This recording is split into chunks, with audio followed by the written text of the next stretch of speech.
Good evening, everybody, and welcome. I'm going to go ahead and start the meeting at 5:30. First, I would ask that cell phone ringers please be turned off during the meeting, and if you do need to take a call, please do so beyond earshot. I would also ask that members of the public with an interest in a particular application fill out the sign-in sheets located to the left of the door at the back of the chamber with your name and address. I will now read the following procedural notice. The notice of decision for the applications we review this evening will only be forwarded to those who have either presented a written request for the decision or to those who have recorded their name and address on the sign-up sheets at the back of the chamber. Furthermore, a formal request is necessary to be advised of a possible Ontario Land Tribunal hearing on these matters, and in order to be permitted to make a presentation to the Ontario Land Tribunal, also known as the OLT. Now, if you're following remotely, welcome, and if you would like to be notified of the decision or any appeals that may result, please send an email to our Secretary-Treasurer, Lindsay Statham, at lsthamann@thecityofkingston.ca. Be sure to include your full name, address, and file number of the application. I will now review the five-part format we will be following for each application this evening.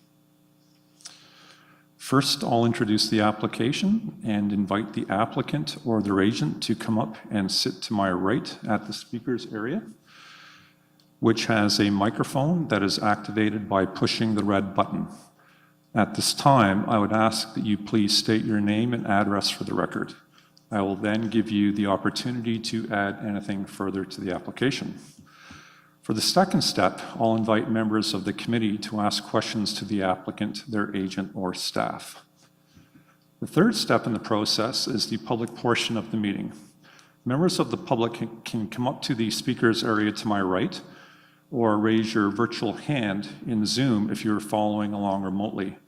And when I recognize you, state your name, address for the record, and then you will have an opportunity to make a presentation, statement, or ask a question. Each speaker will be limited to 5 minutes, and we will do our best to track the time and give a warning at the 4-minute mark. In this regard, please note that it is not helpful to the committee to repeat the same information covered by a previous speaker. Now, during this portion of the meeting, please do not expect an immediate response to your comment, question, or presentation. It is at this point that we physically record your questions and comments. It is only after I close the public portion of the meeting that the applicant, their agent, or staff address questions and comments. I will be calling for public comments 3 times before I close the public portion of the meeting. For the fourth step, I will give the applicant, their agent, or staff an opportunity to address each one of the public comments or questions. And for the fifth and final step, I will turn the meeting over to the committee for deliberation and discussion. This 5-step process will be followed for each application on the agenda. So at this point, I'll call on Elizabeth to confirm a quorum. Thank you, Mr. Vice Chair, and through you, I can confirm that we do have quorum for this evening. Currently absent from committee members is Peter Skibo, Anis Karaj, Somnath Sinha, and Jordan Teknos-Levy. Thank you. I will therefore I confirm the quorum, and I will therefore call the meeting to order at 5:34.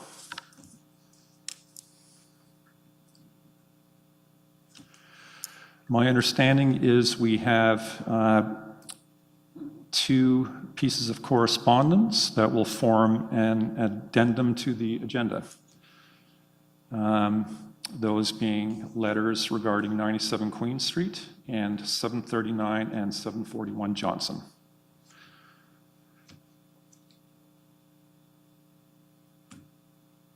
Do we have any requests to reshuffle the agenda? It stands, okay. I will therefore call for a motion to approve the agenda. Moved by Ken, seconded by Peter. I think we're going to have a kind of repetitive process there, aren't we? Okay. No discussion on that, I take it? All in favor, raise your physical hands. Carried. Next item will be confirmation of the minutes from our March 20th meeting. I will call for a motion to approve the minutes. We're going with Peter this time and then Ken, okay? That is carried. Next, I will call for any disclosures of pecuniary interest. And do we have none? Good. Do we have any delegations regarding any of the applications here tonight? We do not? Okay. Do we have any requests for deferral? We do not. All right. I'm going to move on then, and our first application, A8, is for 3125 Creekford Road. Those are both consent and variance applications, 2 consents and 2 variances. Right. And Ian, I'll ask you to read that into the record, please. Thank you. And through the chair, our first application this evening is an application to amend the conditions of consent and minor variance for files number D10030-2022, D10031-2022, D13066-2022, and D13067-2022, all of which were previously approved subject to conditions established by the committee on March 20th, 2023. The applications cited relate to the property at address 3125 Creekford Road. Presenting this application for you this evening is Megan Robideau. Thank you, Ian. Thank you, Mr. Chair. My name is Megan Robideau, and I am the Supervisor of Development Approvals in Planning Services. So as Ian mentioned, the purpose and effect of these applications for minor variance and consent is to create 2 new lots, each requiring a minor variance for 60-meter lot frontage. These applications have been previously heard and received provisional approval by the committee at the March 20th meeting of this year. So this report actually recommends that the Committee of Adjustment approve an amended condition of approval for each of these 4 applications. The amended conditions are requested by the applicant to require archaeological clearance of severed Lot A and only the portion of the retained lot that is within the defined building envelope, as shown in Figure 3 of the environmental impact statement that was prepared by Cambrium, Inc.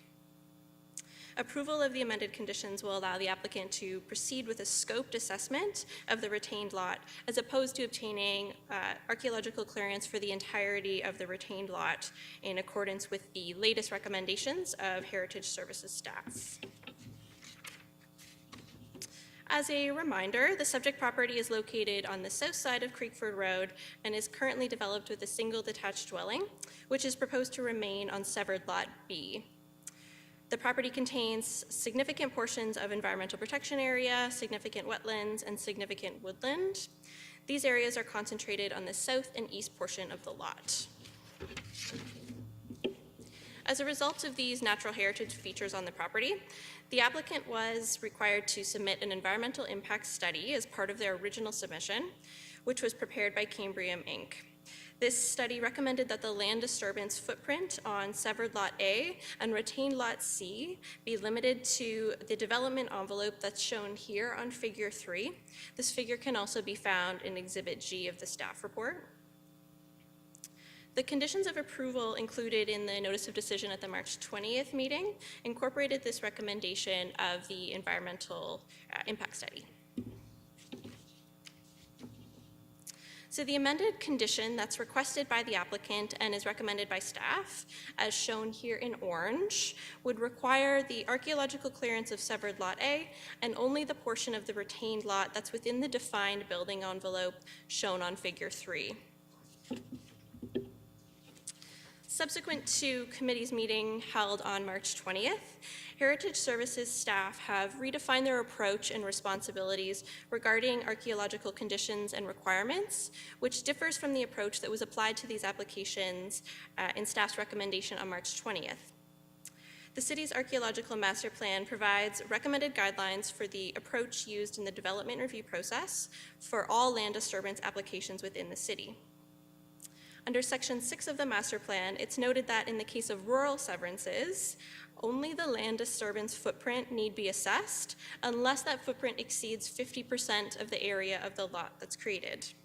So in this instance, the land disturbance footprint on the retained lot will be limited to the development envelope shown on Figure 3 of the EIS, which is significantly less than 50% of the retained lot area. This development envelope will be secured through a development agreement registered on title of the lands. So in accordance with these guidelines of our archaeological master plan, Heritage Services staff have now advised that they have no objection to the scoping of the archaeological requirement for the retained land to only the defined development envelope shown in Exhibit G, provided that the defined envelope is captured in a development agreement with the city. I'll note that archaeological clearance of the entirety of severed Lot A does continue to be recommended. So notice was provided in accordance with the Planning Act and no other public comments have been received. Staff recommend the approval of the amended archaeological conditions to allow the applicant to proceed with a scoped assessment of the retained lot as opposed to obtaining clearance of the entirety of the retained lot in accordance with the master plan and Heritage Services staff's recommendation. No other changes are proposed to the conditions of approval or to the proposal itself through this report. I leave this in your hands and I'm happy to answer any questions. Thank you, Megan. At this point, I'm going to ask if the applicant or their agent is present for this application, and if so, would they like to speak at the front? Okay, we have the applicant's agent on Zoom. Please state your name and address for the record. Through you, Mr. Chair, Alex Adams from the Boulevard Group, 2281 County Road 2, Bath, Ontario. I've got nothing further to add following Megan's presentation. Thank you.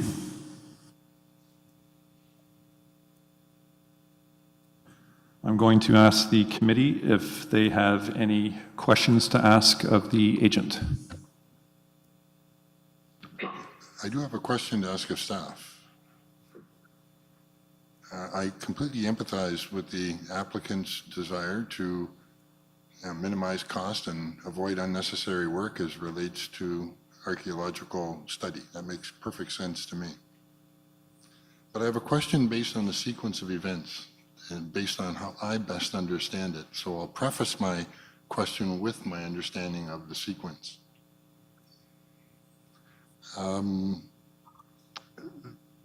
The environmental impact study has been completed, and the guidance from that study will be embedded into the development agreement, which will be registered on the deed. The clause that was amended by the committee at the last meeting provided that the environmental impact study could be updated in light of any change to the building envelope. And I do recall that the consultant's submission was slight changes. But my assumption is that those changes may be sought by a purchaser as opposed to the current owner.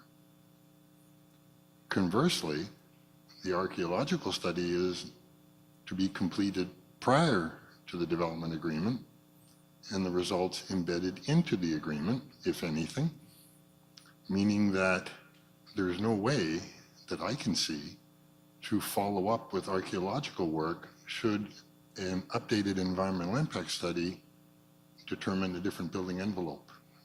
Have I got that correct? Through the chair, those are certainly excellent questions. I'm happy to provide some clarity on that. So the way the recommended conditions have been structured archaeological clearance of the property, and now per the current recommendation for a scoped assessment of the retained lot, would be required in advance of us issuing the certificate of official for the severance.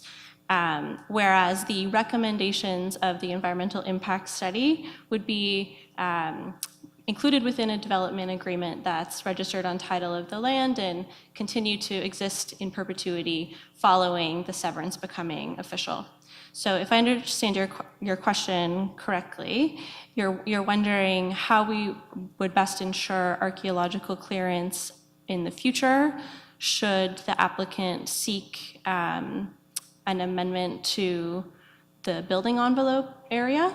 That's basically correct. If the envelope changes post-development agreement, how does the archaeological work catch up? That's a good question. If even needed, that would be. Yeah, and I think my understanding of the applicant's request for that particular change was to essentially just build in flexibility for any future owners of the property should they wish to explore the option of redefining that building envelope in the future. It is subject to the submission of an updated EIS, which is to be reviewed by staff to staff satisfaction. I'm just going to remind myself of the language that was incorporated in that condition at the applicant's request. Thanks, man. That's all good. Well, I will point out a 0.7 hectare building area is a good piece of land to choose to put a house on. That the applicant did state that the need to update the EIS may be driven by slight modifications as opposed to significantly different envelope. And there are probably geographic limitations on the property given the configuration of the lot and the angle of the top of the bank. There just may not be a lot more space. I was just concerned about how those two studies relate, given that one's finished and the other one may identify a different envelope. Yeah, I think that's a very valid question. I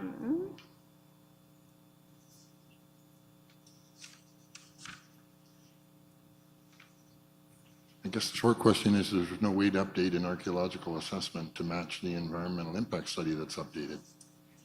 Yeah, I think the root of the answer to your question is where no Planning Act application is required. So where a further consent application or minor variance application isn't required, we typically wouldn't have the ability as staff to have that trigger to require further archaeological assessment. Exactly.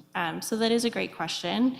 I can tell you that this approach and these change in recommendations was brought to the applicant's attention when planning staff were made aware of this change in direction by Heritage Services staff.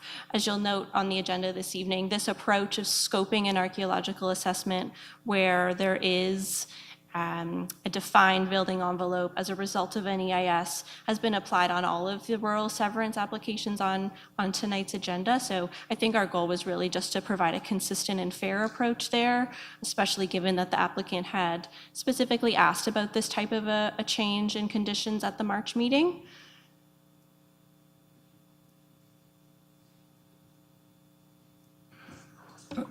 I'm going to call on the agent to respond as well.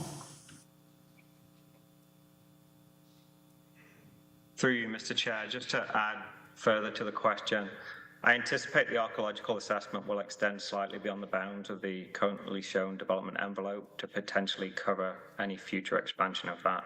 However, it's not intended to cover the whole optic. So the intent is if there are any slight adjustments to the IA, the archaeological clearance will already cover these areas. Thank you. Ken, are you satisfied at this point? Yes, I am. Yes, I'm satisfied. The staff have answered the procedural question. Thank you. Does the committee members, or do the committee members have any further questions on this application at this point? I'm going to open the public portion of the meeting. Does anybody wish to speak to 3125 Creekford Road? We have both consent and variance applications. I'll call a second time. Does anybody wish to speak or have any questions regarding 3125 Creekford Road? And third and final call, 3125 Creekford Road. Okay.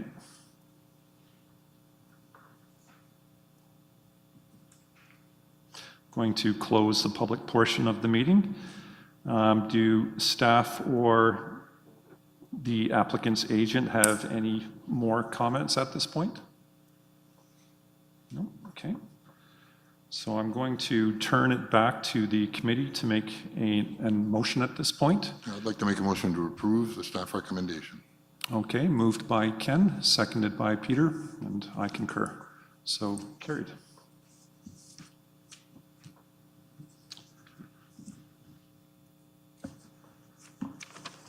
We are going to move on to the second application for tonight, which is 2103 McHenry Road.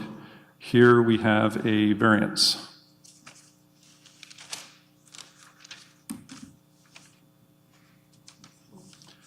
I would ask that the application be read into the record, please. Thank you. Through the chair.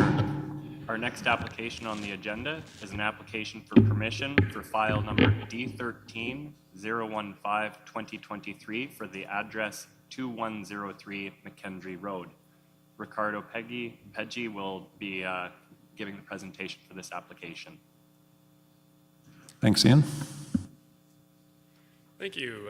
Through Mr. Chair, as Ian stated, this is an application for permission at 2103 McHenry Road, the purpose of which is to convert an existing legal non-conforming office building to an accessory dwelling unit. The property is located here along McHenry Road, south of Unity. And so the requested permission is to utilize the existing legal non-conforming office as an accessory dwelling unit. Here you can see the site plan, and it's quite small on the screen there, but the office to be converted is towards the left of the screen there. And you'll note in the staff report that this is the result of a consent application from last year, which was approved, which had provisional approval to sever the 1 hectare lot around the existing single detached house on the property. Here are elevations of the existing office to be converted. I'll note no public correspondence has been received for this file. And so the requested application for permission is consistent with the tests relevant to approve a permission application. The proposed use is more compatible with the uses permitted in the zoning bylaw than the existing legal non-conforming use. Staff therefore recommend that the application for permission under section 45(2)(a)(1) of the Planning Act be approved. Thank you. Thank you, Ricardo. At this point, I'm going to ask if the applicant or their agent is present for the application at 2103 McHenry Road. We have the applicant or agent. Thank you, Mr. Chair. My name is Jason Sands, and I'm here on behalf of the owner, Mr. Skibo. Do you have anything to add at this point? I have nothing further to add beyond that of staff's presentation. I'm happy to answer any questions that you may have as committee. Thank you. I'll move it over to the committee if they have any questions of the gentleman at this point.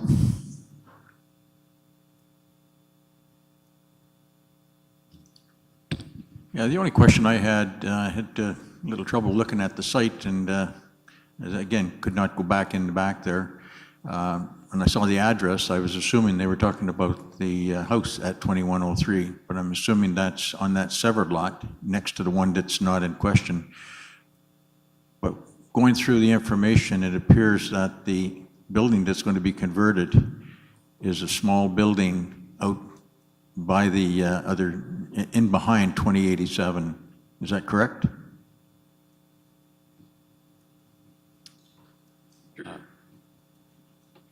I can address that through you, Mr. Chair. That is correct. The single detached house is separate, and the building under application is located to the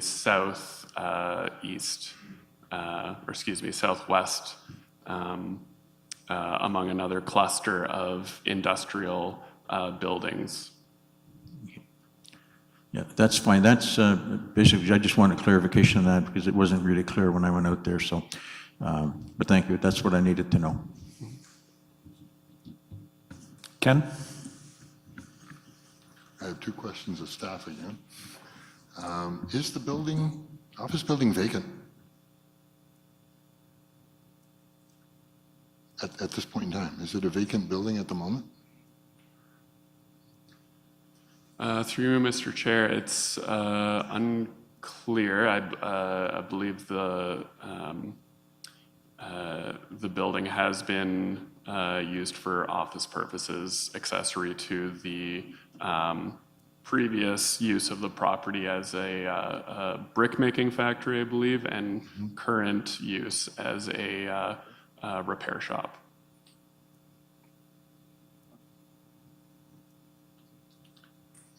If I may, Mr. Chair?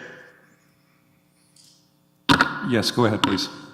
Thank you, and through you, just to confirm that the existing building that we are in discussion as it relates to conversion to an office, it's not a full conversion. It's currently utilized, albeit from the exterior, it does appear to be in tough shape. However, I understand through conversation with Mr. Skibo that it does and continues to function as an office as it relates to the furniture making establishment or use on the property, and as staff alluded to, which was formerly a brick making factory, which is the reason that there was an M4 industrial zone on that southern portion of the subject lands. No, I appreciate those answers, and really the reason I posed it was, if the building was vacant, it's a speculative thought on my part, that the staff interpret the condition on a basis of a building cluster, so that notwithstanding the vacancy, if there is one, of that building, it's nonetheless dealt with in its entirety, all buildings, as a legal non-conforming use. The workshop exists. The fact that the office isn't there today doesn't necessarily mean it doesn't sustain a legal non-conforming status. My second question was this. I was curious to understand why this application has to come in by way of permission when the applicant must get a zoning bylaw amendment. Why couldn't he deal with both of them at the same time through zoning bylaw amendment? Yes, through you, Mr. Chair, that's a good question. The previous consent application that was given provisional approval was subject to the condition that a zoning bylaw amendment be submitted, which removed the ability for the retained portion, including the where the subject building is on, to remove the ability to locate residential uses. So it would not be we would not be able to approve a zoning bylaw amendment with this use, because that requirement comes from the official plan, and we aren't able to recommend approval of a zoning bylaw amendment that is not consistent with the official plan. That said, as a permission, because this is a legal non-conforming use, staff feel confident to recommend approval that the proposed use of the residence is similar or more compatible to the allowed uses in the zone. I see. It had to basically get permission in order to enable the zoning bylaw amendment to proceed clean and clear and deal with the residential use to be removed, or prohibited, I guess is the better way to put it. Okay. Thank you.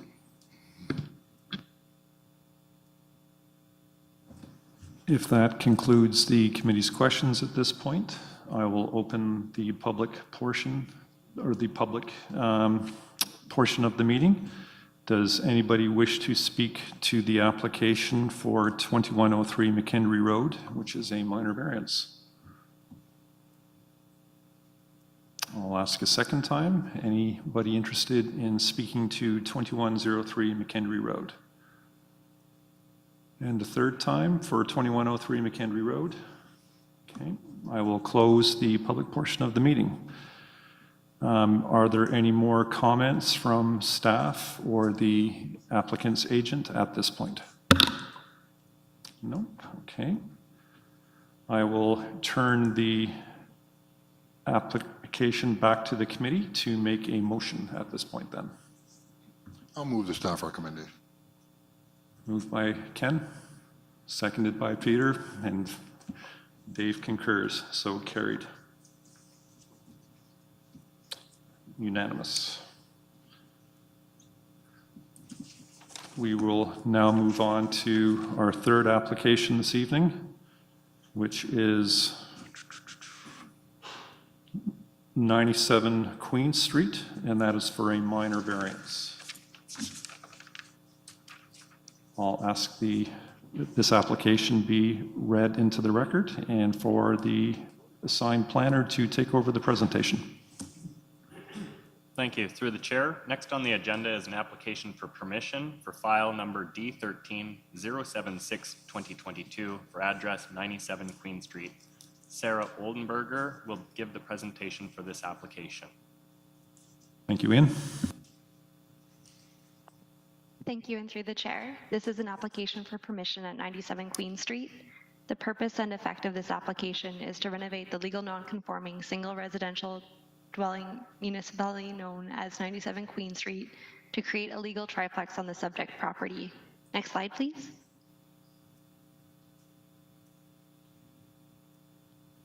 The current zoning on the property permits residential uses, including an apartment building or dwelling unit in a mixed-use building.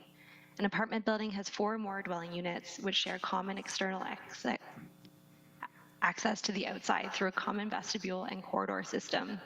In addition, the City of Official Plan requires the property to have a ground floor commercial use. However, the existing property has a single residential dwelling unit and was established on the property in 1850 prior to the zoning bylaw coming into effect and is therefore considered a legal non-conforming use. The proposed triplex contains 3 dwelling units and is more compatible with the permitted apartment building use in the Kingston zoning bylaw than the existing single dwelling unit non-conforming use, given the proposed increase in the number of units on the subject property. Next slide, please. The subject property is located in downtown Kingston on Queen Street between Wellington Street and Bagot Street, right beside Staples. Next slide, please. Shown here is the conceptual site plan drawing included in Exhibit G of the report, which includes 2 existing parking spaces in the rear garage, the existing non-complying drive aisle, landscaped open space, and the main entrance at the front of the building. Please note that there are no external changes proposed, only internal renovations. Next slide, please. The applicant has provided floor plans. Shown here is the basement, which is part of Unit 1 and contains kitchen, living room, bathroom, and laundry facilities. Next slide, please.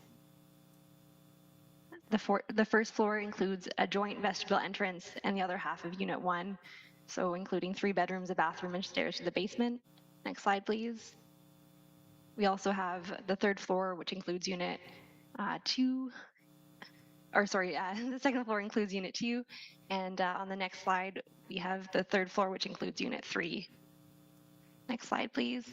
One sign was posted on the property, 37 notices were mailed out, and there was an ad placed in the Kingston Whig Standard.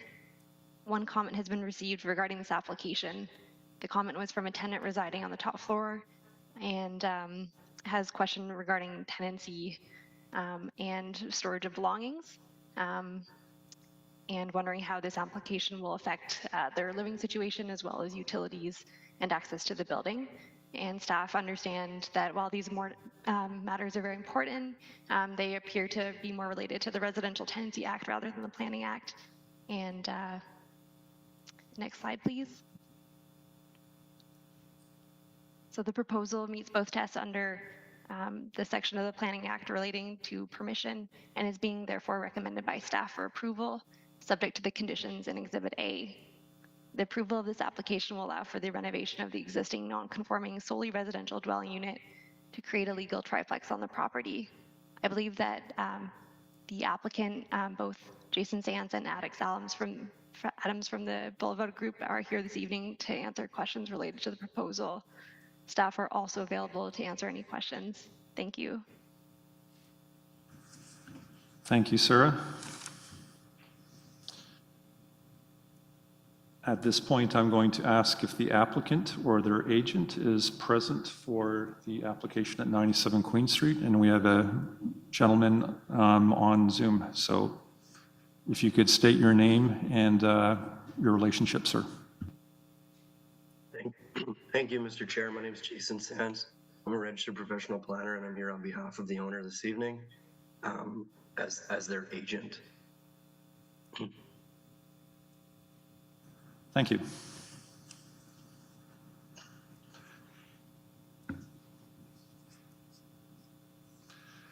Do you have anything to add at this point? I have nothing significant to add beyond what you've heard from staff.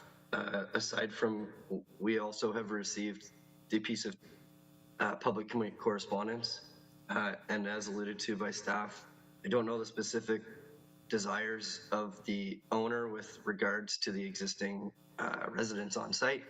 However, I can confirm that it will be completed in accordance with the RTA, the Residential Tenancy Act. Thank you. Thank you. I'm going to ask the committee if they have any questions of the gentleman online at this point. Ken? I do have a question. First, let me say that I agree with the staff analysis and the recommendation. What I couldn't quite understand was the incongruity between the consultant's planning report, which speaks to the building as a fourplex, I think it is, and observes that it doesn't comply with the building code, versus the staff report, which speaks to the building as a single family dwelling unit. Why do staff take the approach as a single family or one dwelling unit versus the consultant identifying it as a fourplex? 4 kitchens, in other words. I couldn't understand that discrepancy. Can you explain?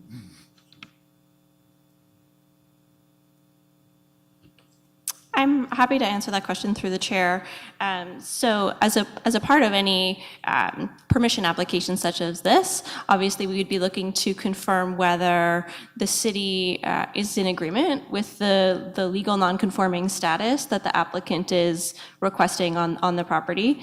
Prior to the applicant submitting their application, we took a look at our records and found that we would recognize an existing single detached dwelling on the property, but our records did not reflect the legal establishment of a fourplex, which is why in our assessment we treated this as a conversion from a single detached to a triplex as opposed to a fourplex.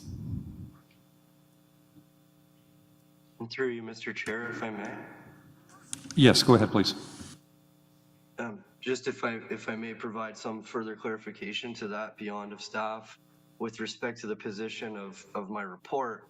It was more to reflect the on-the-ground situation of the day, in the fact that there are 4 residential units on site, and the owner at the time of authoring that planning of justification report had provided me an affidavit that confirmed that at the date of acquisition, predating the existing zoning bylaw, there was 4 residential units on site. So they were of the opinion at time of purchase that it was a legal non-conforming fourplex. So that was the rationale for the intent in utilizing that information in the justification report in support of the application. Notwithstanding that information, I understand that the city records are differing and that we are ultimately at the same endpoint, but you have two different sort of backgrounds, if you will, in getting there. I hope that's somewhat helpful. Thank you. Thank you. And Peter, you had a question as well? Yes, I have a question through the chair to the staff. I read in the reports that the conversion will bring the building into compliance with the building code. Am I correct? Did I read that wrong?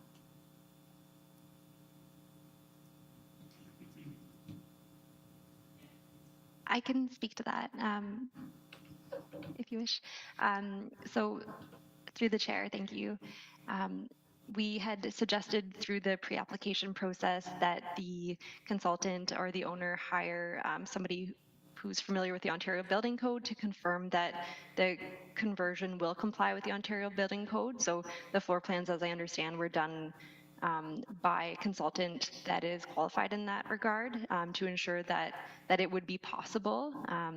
Perhaps the applicant can confirm that, but that was my understanding and our recommendation that we made in the pre-application report, so that later down the road it will be possible to implement those units legally in compliance with the building code. I guess my concern, I'm sorry, did you want to respond to that first? My concern is when the building is converted to the triplex, that's a change of use, which is addressed under, I guess, Part 10 of the building code, which makes reference, I guess, when he doesn't really make it come into compliance with the entire building code. Part 11 for renovations, again, is pretty well tied to change of use. So by meeting the building code, you would have to meet the entire building code, not just portions of it. My concern then is, again, I noticed in the documentation that Kingston Fire and Rescue were consulted or at least asked to comment, and I didn't see any comments from them. My concern is there are retrofit requirements under the Ontario Fire Code, which in my past experience have exceeded Part 11 of the building code. So I guess I would like to see something from Kingston Fire and Rescue stating that when the conversion is made, that it will meet the retrofit provisions in the fire code. I know from past experience, I've inspected many of those buildings, and a lot of them required quite a bit of upgrading to meet the fire code, the retrofit. So even if it meets Part 10 and 11 of the building code, it doesn't meet the entire building code. Like it wouldn't meet Part 9 probably. So again, I would like to see something from Kingston Fire and Rescue addressing when the conversion is completed, that it will meet the requirements of the fire code, which are less stringent than the building code, okay? However, they can do that work without having strict compliance with the entire building code. My experience was Part 11 was addressing more, ventilation and illumination and things like that. But for instance, containment and fire separation was not really part of that. So I would like to see something from Kingston Fire and Rescue having their opinion on whether the end product is going to meet the code, the fire code. I take your point, Peter, with respect to ensuring that this can actually happen. I guess my question to staff would be, is there a mechanism in place? Is there the manpower to pre-review something before it comes to them for review? It seems to me that if you get your minor variance in place and then you have a building code issue at permit stage, so be it. Is it our place at this point to stick handle any potential permit problems in advance? Absolutely. I'm happy to provide some further clarity on that. Those are good questions. So when we receive an application such as this for permission or minor variance, it is circulated to Kingston Fire and Rescue at times, but in those instances, they would be looking more so to ensure from a site plan perspective that they can obtain access to any proposed units in the event of an emergency. In terms of the more detailed review under both the building code and the fire code, that would actually be done entirely by the building officials at the building permit review stage. So this application this evening is the first step for these applicants in legalizing these units on the property. They first, as we know, have to obtain permissions for the use on the property under the zoning bylaw, and then could proceed with their building permit applications to provide for fully legal units on the property. So that review that you're speaking to would be done as part of the building permit process. Peter. Under the fire code, the responsibility for compliance rests solely with the owner of the property. There's no requirement for an inspection by the fire department of that property unless there's a complaint received, or if there's a complaint or something suggesting that there might be safety violation, then yes, they are compelled to inspect. However, there are private consultants who will do retrofit inspections and tell you whether or not. I see all kinds of them, from architectural, from noise studies, and all the different studies that apply to these applications. But one where you're going to have 3 dwelling units in a building like that downtown, which doesn't mean it's a bad building, but there's safety concerns, there are life safety concerns, and I believe that as part of this process for that particular building, when there are laws that regulate the use of that building, that again, there should be something in the file stating that it will meet the fire code, provisions of the fire code once it's, before a permit is established. And that could be a requirement that the owner provide that type of documentation to the building department when they go to issue a permit. But it should be a condition of this approval, I would suggest. Thank you.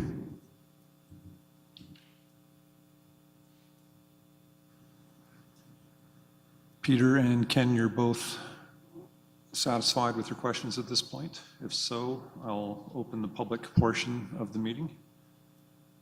Does anybody wish to speak to the application for 97 Queen Street?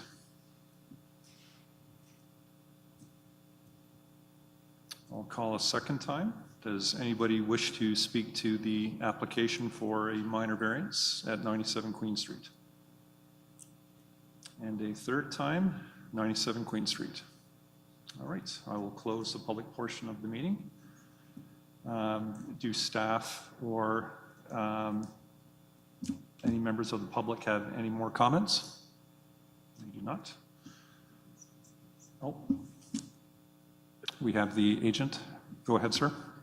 Mr. Chair, thank you for that. And just further to staff's comments and those provided from the committee, the only thing I would like to provide for information's sake is the owner recognizes that this conversion ought to be completed in compliance with the OBC as well as the fire code, and that a BCIN, a qualified individual, has prepared the floor plan drawings in support of this internal conversion.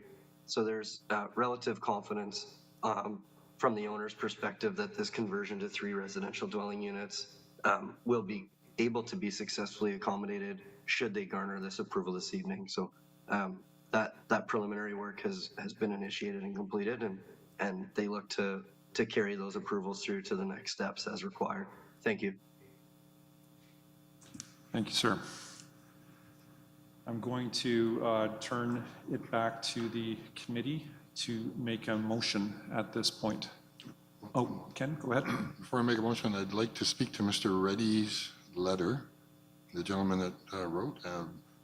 I've read it, and I would like to say that I agree with the comments of Mr. Sands and Ms. Oldenburger that the subject of this correspondence falls to the relationship between the landlord and tenant, and I assume under the Residential Tenancies Act. I move the application and the staff recommendation. Peter, you're,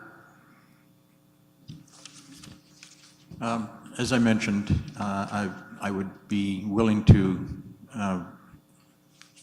vote to approve this application with the proviso that my concerns regarding compliance with the fire code are included in the decision as a condition.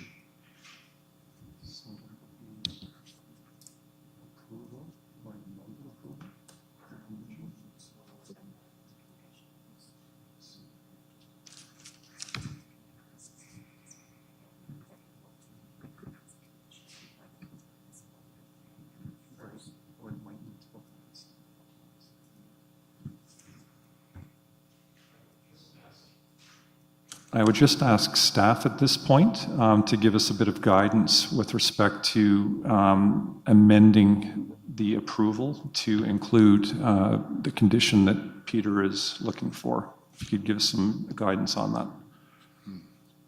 Sure. I understand that Peter is looking to sort of add a additional layer of assurance in this case that the fire code would be complied with by building it in as a condition of approval. Is that accurate? Yeah, I would like to see as an added condition that the building be assessed either by the fire department or by a private consultant who specializes in those types of inspections. My experience has been in the past that some fire departments will go out on request and do an inspection. Others will go out and do an inspection for a fee. I'm not sure what Kingston Fire and Rescue, their policy is. However, somebody with qualified to conduct a retrofit inspection should look at that building. It would not be a huge undertaking. However, you could have something that's got nice windows and everything. However, you don't have fire separation, fire doors, proper fire doors and things like that. Now I looked at the drawings. You've got the interior exit stairway that's going to serve second and third floor. You got two doors that at the second floor level. I don't know what your interior finishes are like, whether it's wood paneling, whether it's plaster and lath. I don't know. So I have some concerns, and I think somebody in that profession, either in the fire service or private consulting, should be looking at the building, and it should be included as a condition that the building be assessed and assured that the final product will satisfy the code. My understanding with respect to some of your concerns, fire separation, unprotected openings, that kind of thing, those are addressed by the code, and as such would be satisfied at permit stage. Megan, can you give us a little bit more insight in terms of what exactly the fire department would look at in separation from the code? Like, what is their specific bailiwick that might sort of assuage Peter's concerns a bit? Yeah, absolutely. And so for clarity, reviews of both the fire code and the building code are done by building services staff as opposed to Kingston and Fire and Rescue for the issuance of building permits. I can confirm that the application was circulated to building services and they've indicated no concerns with the variance. They have confirmed that building permits would be required subsequent to the approval of the permission, I should say, not the variance. But they haven't indicated any preliminary areas of concern with the ability of the floor plans to meet building code requirements or fire code requirements. I think what I would caution to the committee is that the requirements of the fire code and the building code are separate acts than the planning act. And any conditions that we would contemplate including with a permission such as this should be directly related to the permission itself that is requested and the relief that's requested of the zoning bylaw. I hate to prolong this. Again, Mike, I'll go back to my initial comment about the differences in compliance with the building code, which would mean the full building code. or compliance with the change of use provisions, which refer to Part 11 for renovations, which are less stringent than what the building code, if you were building that building today. My concerns are protection of the egress facility, of which you'll have probably one, which is fine under the fire code.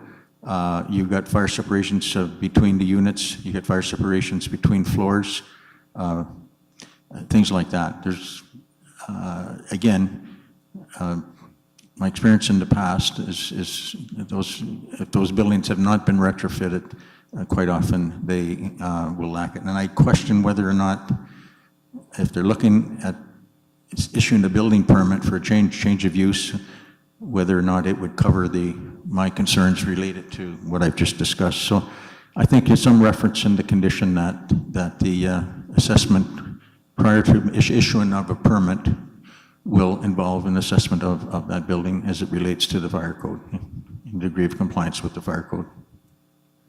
My comment to that would be we're essentially sitting to address zoning and planning related matters, whereas your concern seems to be code related.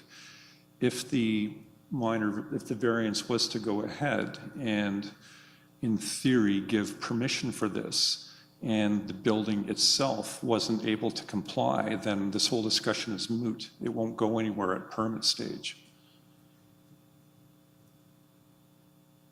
It may comply with the limited provisions in the building code that I spoke of. You know, as an owner, I would not be, if I get a permit and I do what the renovations should meet the conditions of this decision, and then 6 months down the line, the fire department decides to come in and do a retrofit, or the building department is going to try to do a retrofit inspections and says, oh, you got all these other requirements to do too. You're going to be doing the renovations, why not do it all at once and make sure that you're in compliance with the applicable codes that apply to that building? Again, it is the owner's responsibility for compliance, so that rests with the owner. That's spelled out very clearly in the fire code. But again, my experience is just showing that quite often the building department and fire departments don't talk. I'm glad to hear that they're both one department, they're handled by the same department, so that's good.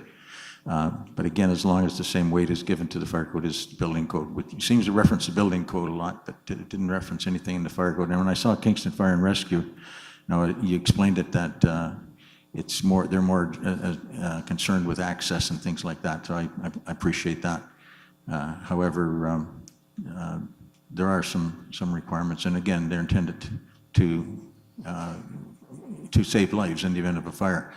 The requirements of the fire code will not exceed the 1975 building code, okay? They will not exceed that. If the building is in compliance with the 1975 building code, the whole building code, there won't be any requirements for retrofit.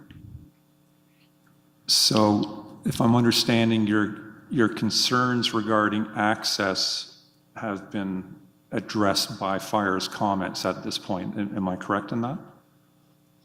Fire has indicated that they don't have any concerns with the application. As they indicated, they would be looking more so from a site plan perspective to make sure that, any pathways leading to units, that type of thing, are reasonable, that they're not going to have any difficulty locating a unit in the event that they get a call and there's an emergency.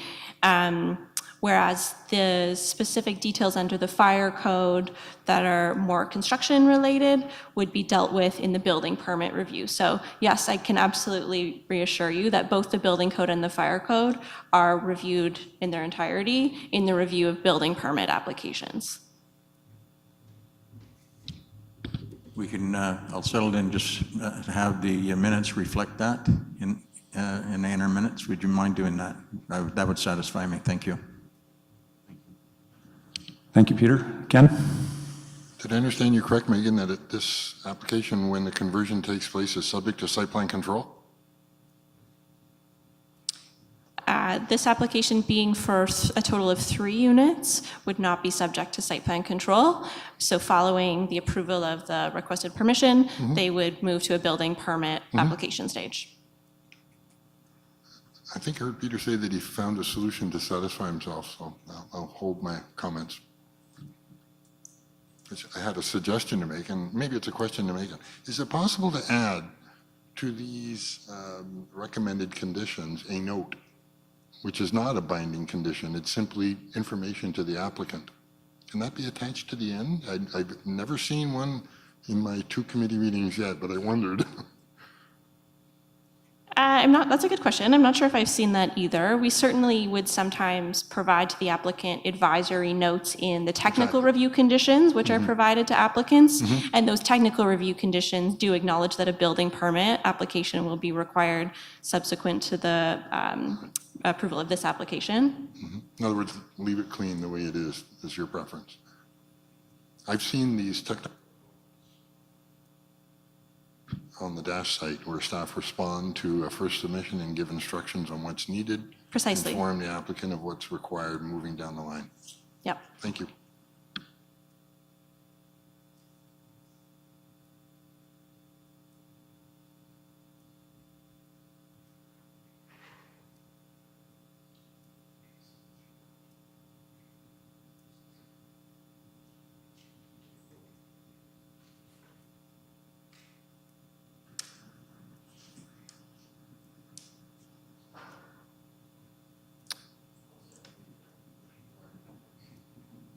Okay, so seconded by Peter as it stands, or with the provision that you'd mentioned earlier?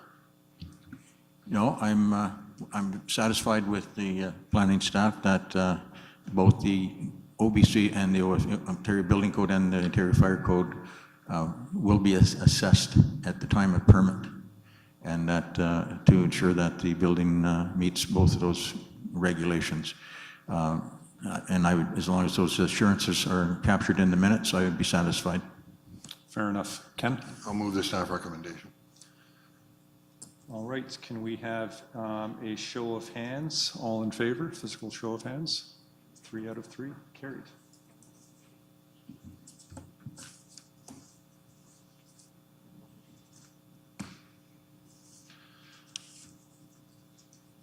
Okay, we are going to move on to application D, which is 739 and 741 Johnson Street. We have both severance and minor variance applications. I would ask that this application be read into the record. Thank you, and through the chair, next on the agenda is an application for consent and minor variance, file numbers D10-047-2022 and D10-048-2022 and D13-074-2022 for the addresses of 739 and 741 Johnson Street. Megan Robideau will be giving the presentation for this application. Thank you, Ian.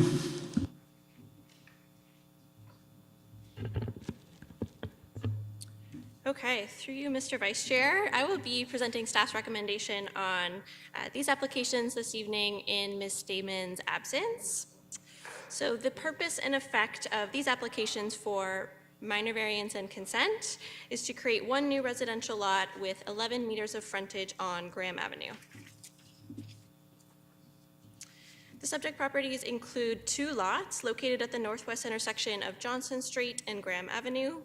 The properties are both designated residential in the official plan and are zoned UR5 in Kingston zoning bylaw. 739 Johnson Street currently contains a single detached house, whereas 741 Johnson Street currently contains 2 dwelling units. However, the applicant has indicated their intent to convert that dwelling back to a single detached house, which has been addressed within the recommended conditions of approval associated with these applications. So the existing lot configuration is shown here on the left, and the proposed severance is shown to the right. To facilitate the proposed severance of a new lot on Graham Avenue, the applicant is requesting variances for reduced lot size on all 3 lots, a reduced rear yard setback on both of the retained lots fronting on Johnson, and a reduced front yard setback for the proposed porch on the new Graham Avenue lot. In regards to the variance for lot area, despite the proposed reduction, all 3 lots have demonstrated the ability to provide for the functional needs of the site and exceed the minimum landscaped open space requirement of the zoning bylaw. The minimum lot frontage requirement of the UR5 zone is also exceeded on all 3 lots, being 10 meters. In regards to the rear yard variance for both of the retained lots on Johnson, the proposal has been designed specifically so as to reduce, so that the reduced rear yard setback will only have the potential to impact the new lot on Graham Avenue as opposed to the other existing lots in the surrounding area. Adequate rear amenity will be maintained on both of the retained lots, and the location of the driveway on the severed lot will provide further separation between the existing dwellings and the new. No adverse impacts are anticipated in regards to loss of privacy or intrusive overlook. The final variance that's requested is to reduce the required setback for a porch from the front lot line on the severed lot by 0.3 meters. This will allow future dwelling on this lot to maintain the rear yard setback that's required by the zoning bylaw, while also providing egress into the future front entrance. I'll note that the applicant actually originally did seek relief for rear yard setback on the severed lot as well, but staff have worked closely with the applicant in order to maintain the required rear yard of the zoning bylaw on the severed lot in order to minimize potential impacts on surrounding residential properties. Notice of the statutory public meeting was provided in the form of signs on the subject site 14 days in advance of this meeting. In addition, notices were sent by mail to 77 property owners within a 60-meter radius of the subject property, and a courtesy notice was placed in the Kingston Whig Standard. 2 pieces of public correspondence have been received regarding this application, which are included in this evening's agenda and addendum package. Concerns were raised with regards to the requested reduction in rear yard setback and traffic speeds along Johnson Street. So I can clarify there that there is no change proposed in the built form along Johnson Street, nor is there any relief requested to any yards that are fronting onto Johnson Street. And I'll also note that there was an additional piece of correspondence that was received late this afternoon, which raised some concerns in regards to drainage, parking, and potential impacts on adjacent properties. So although unfortunately I didn't have time to incorporate those specific pieces into my presentation this evening, I would be more than happy to speak to any of those comments or questions that have been raised following my presentation. Oops. So the requested applications for consent and minor variance are consistent with the general intent and purpose of the City of Kingston official plan and Kingston zoning bylaw. The proposal is desirable for the appropriate development of the land and is not anticipated to result in adverse effects on the surrounding properties or neighborhood. Approval of this application will facilitate the creation of a new residential lot in an area that is zoned to allow residential development, and that will add density to a neighborhood that's supported by transit and active transportation facilities, is near employment uses, and that is compatible with the surrounding neighborhood. With that, I'm happy to answer any questions. Thanks. Thank you, Megan. At this point, I would ask if the applicant or their agent is present to address the application. We have the applicant's agent online. Welcome, sir. Thank you, Mr. Chair.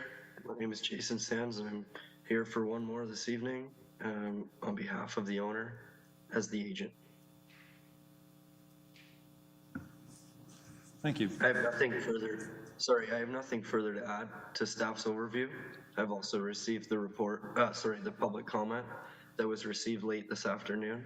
And I do believe that the conditions in which are before the committee for consideration this evening address those comments, specifically related to adverse effects of stormwater runoff, parking, and on-site changes on any of those subject parcels. Thank you. Thank you. I'm going to turn it over to the committee if they have any questions of the agent at this point. Ken, you've got your light on? I always have questions, yes. I had looked at Mrs. Janietta Ayer's letter, I confess I could not understand with certainty as to which setback she was referring to. Do staff have any sense of whether it's the front yard on the proposed lot that is in question by this neighbor? Through the chair, yes, I would agree that I expect there may have been perhaps some confusion in terms of which lots were proposed to be altered through the application. I certainly won't speak for this individual, and if they're here this evening, they're welcome to provide further clarification, but that was my best guess. Okay. That's fair. Thank you. I have a few more questions. Regarding Mr. Funger's letter, which was a very good letter, I thought. It was very, very clear and concluded with what he sought, which is unique. You don't often find that. I had a couple of questions. And I'm going to refer to Exhibit I, which is the image you had on the screen that shows the existing condition, pre-severance, and the post-severance condition showing essentially a green background. So in regards to relocating the house to the south side of the new lot, my observation would be that this drawing is schematic. It's not binding. It's showing that the house can fit on the lot vis-a-vis the zoning bylaw, but you could also flip the house and put the driveway on the north side at building permit stage. There's nothing preventing moving the house to the south as opposed to obliging the house to move to the south. My sense is, let's give the applicant some flexibility to either put the house on the lot the way it's shown or an alternative to flip the house. I don't think it would provoke any more variances either. That's a statement by me, not a question. Reducing the size of the house to better fit the small size of the new lot and reduce the need for a front yard variance. I noticed that the front lot line is skewed relative to the side lot lines. So if the house were flipped with the driveway on the north side, that in fact may provide more setback between the porch and the front lot line. Hence the variance may not even be needed. But again, I think the applicant should have the flexibility. Improving the drainage on the adjacent lands, I notice there's two conditions, a condition of variance and a condition of consent that require the applicant to demonstrate to the satisfaction of the engineering department that drainage conditions post-development won't be aggravated. I think it's kind of tough to make the applicant go on the neighbor's property and correct a drainage problem. I've never seen that before. But that's something perhaps the applicant can work out with his neighbor. And the last point was requiring the applicant to cover the cost of repairing any damage to properties. My question for staff is, do you know if it's a building department practice to require pre-construction surveys of homes abutting construction sites? So I'll respond to your last question first. In the letter that we received, there's specifically, it sounds like concerns about damage that may be incurred as a result of blasting on the property. So blasting is something that is not actually regulated by the city. It's subject to provincial regulation. So in the event that in order to facilitate construction on the property, there was blasting that was required, the applicant would be subject to provincial regulations, which provide protections for neighbors. Could I? Certainly. I'm very surprised if they blasted here or Yes. in any residential setting. I've seen the construction in my neighborhood, and what they do is they rip the rock with a hoe. And that can be just as disturbing, maybe less so than blasting, but just as disturbing. The thought being that prudence would suggest that both parties, applicant and neighbor, engage in a pre-construction survey of the neighbor's house. That's best protection for the neighbor and best protection for the applicant as well. And I wondered whether the building department requires, if you know whether the building department requires that kind of submission at the time of building permit application. I'm not aware of it being a typical requirement of a building permit application, certainly. I can't say whether it's something that's been contemplated in the past. I do know that ultimately the requirements and what the building department can ask of applicants through their submission is very much detailed by the powers afforded to them by the building code.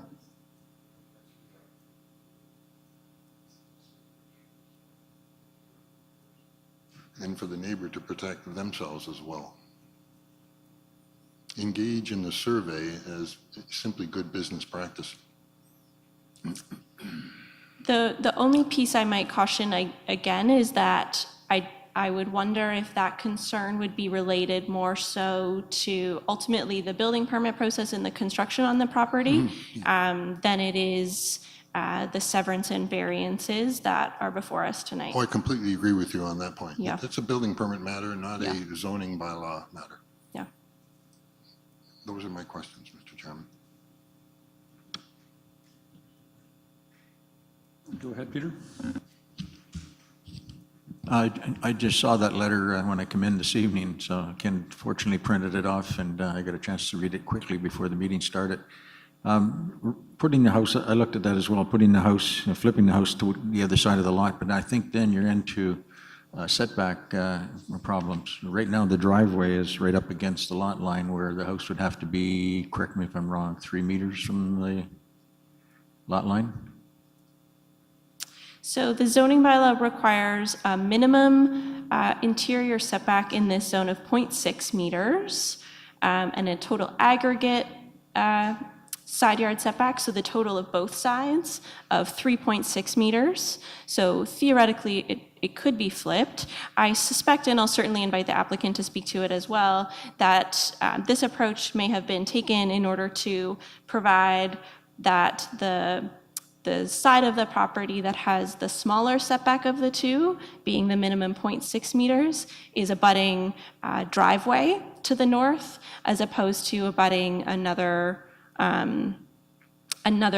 small interior setback. That's a pattern we commonly see in this neighborhood where that requirement of the zoning bylaw exists, is that it is beneficial, I would say, where the smaller of the two setbacks abuts a neighboring driveway as opposed to a smaller setback that's much closer to the neighboring dwelling, if that makes sense. Yeah, the concern seemed to be the height of the building overshadowing the neighbor's house, which is a valid concern. I mean, but again, as long as they meet the building or meet the zoning bylaw, they're fine. But and I think, as Ken pointed out, this is kind of a conceptual drawing. I don't think it's a final placement of the house on the lot. I think that would be something that would be handled during the building permit process. But again, it's a good idea, I think, if possible, to just alleviate some of the neighbors' concerns, if it's possible. Just with respect to the conceptual drawing, and I think, Ken, you touched upon this, if they decided to flip or do a reverse, does the conditions of approval typically contain wording to the effect that drawings be in substantial compliance with the drawings that the committee saw? So in that sense, does that kind of take care of that concern? You wouldn't be able to simply flip the building and still enjoy reduced side yard setbacks that the committee didn't actually evaluate. Am I right in that?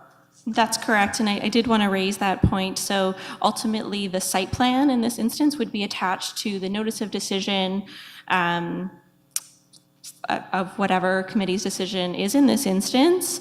And yes, ultimately, when we would review a building permit application, we would want to see that what is shown on their submitted building permit drawings is substantially the same as what was approved by the committee.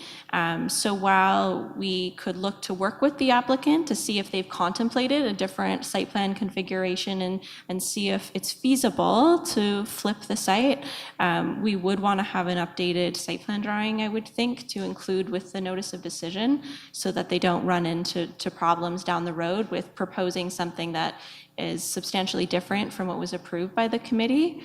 As I said, I do think the configuration that's shown currently makes sense and that it provides for adequate building separation between the proposed placement of the new dwelling and the existing dwelling to the north with the separation of the existing driveway.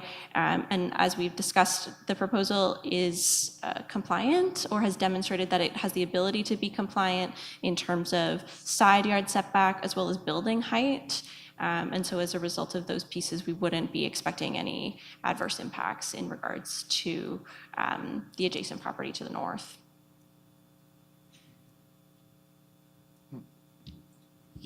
Our first application this evening was an amendment to a decision we made last month. So after this, if it were approved this evening, if they did come back to you and with the revised drawing, we could do something very similar to what we did with our first application tonight, just make an amendment to the decision. Is that correct?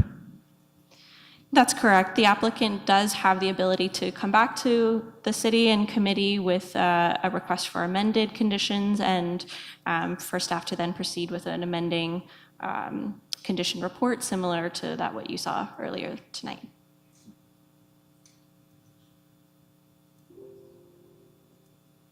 Ken, your light is on as a matter of course, or you have another question?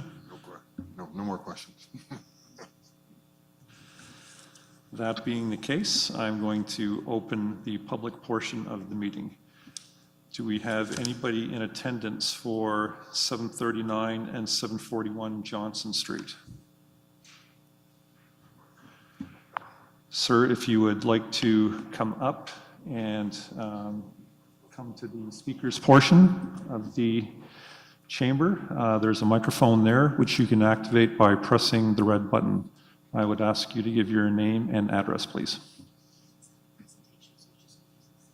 Okay. Can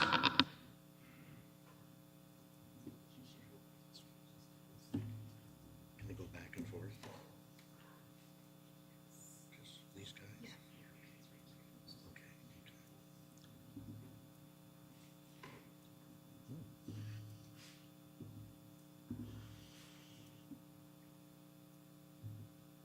It works. Thank you, Mr. Chair. My name is Rob Fonger, and I live at 751 Johnson Street. I have a presentation, but with the previous discussion, I'm not sure whether you want to waste your time listening to it. Can I go ahead? Okay.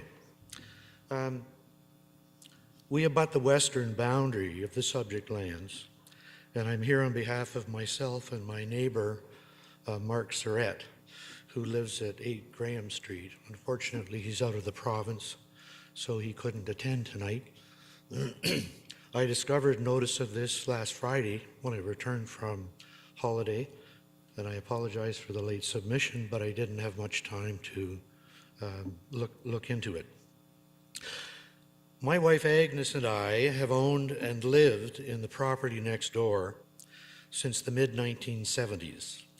And over the years, we have watched the subject lands fall into the ownership of absentee landlords who have allowed the properties to steadily deteriorate.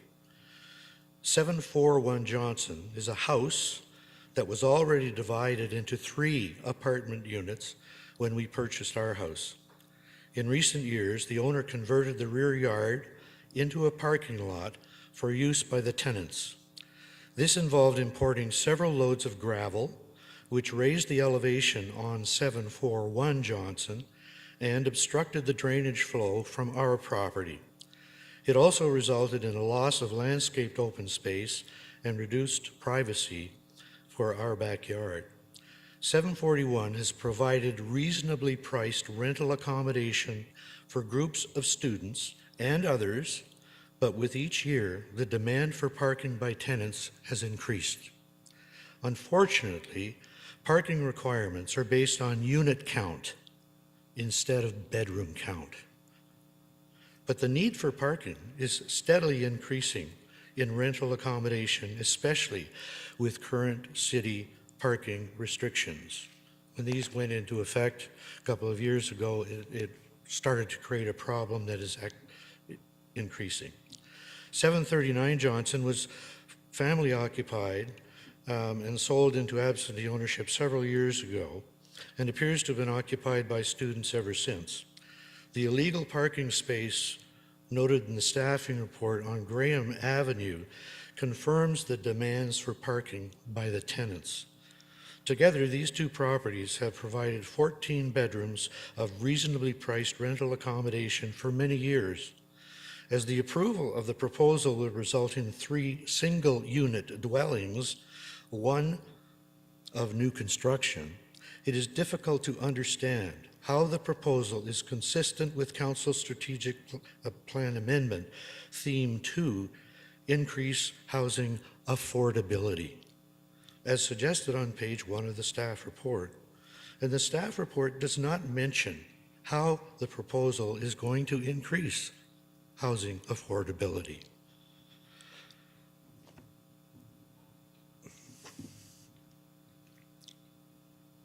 While I have reservations about this proposal being unsympathetic with basic planning principles, my key concern is with the current drainage and parking situations.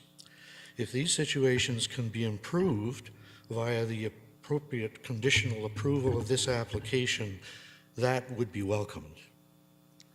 It's worthy to note that the More Homes Built Faster Act of 2022, expected to come into effect this summer, will permit 3 dwellings to be located on each of the lots created by this application. This suggests that to avoid increasing parking problems, which I will submit are caused by tenant demand, not the normal demand of somebody occupying a family home, what it means is that any lots created now should be capable of providing at least 3 parking spaces. The new act says that parking spaces cannot be demanded for more than 1 space per unit. This is something to think about, I think, as you move forward as a committee. In the late 40s, in the late 1970s, we added an addition to our house. We initially planned on a full basement, but discovered bedrock close to the surface. As a result, we constructed a crawl space instead of the full basement. Sir, you have 1 minute left. Pardon? You have 1 minute left. Okay. I suspect the subsurface of this property is similar and therefore could cause issues given that the size of the house, this isn't going to work for me now, given that the size of this house and this 3 stories suggests that there's going to be a full basement. This is the house next door owned by Mark Surratt. You can see how it's a 1-story basically, and the one going in next door is quite a lot larger. His issue has to do with the fact that the new proposal would overlook his land. Something that isn't mentioned, but I'd like to know the answer to is this.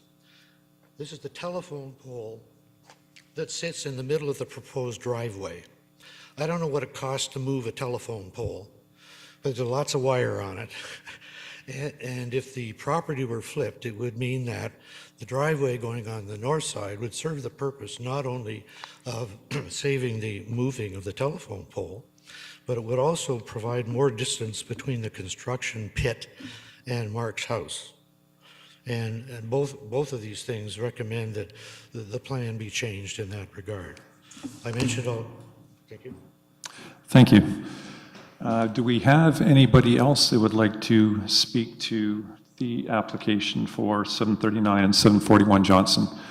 Sir, if you'd like to come up and use the microphone, and please state your name and address for the record.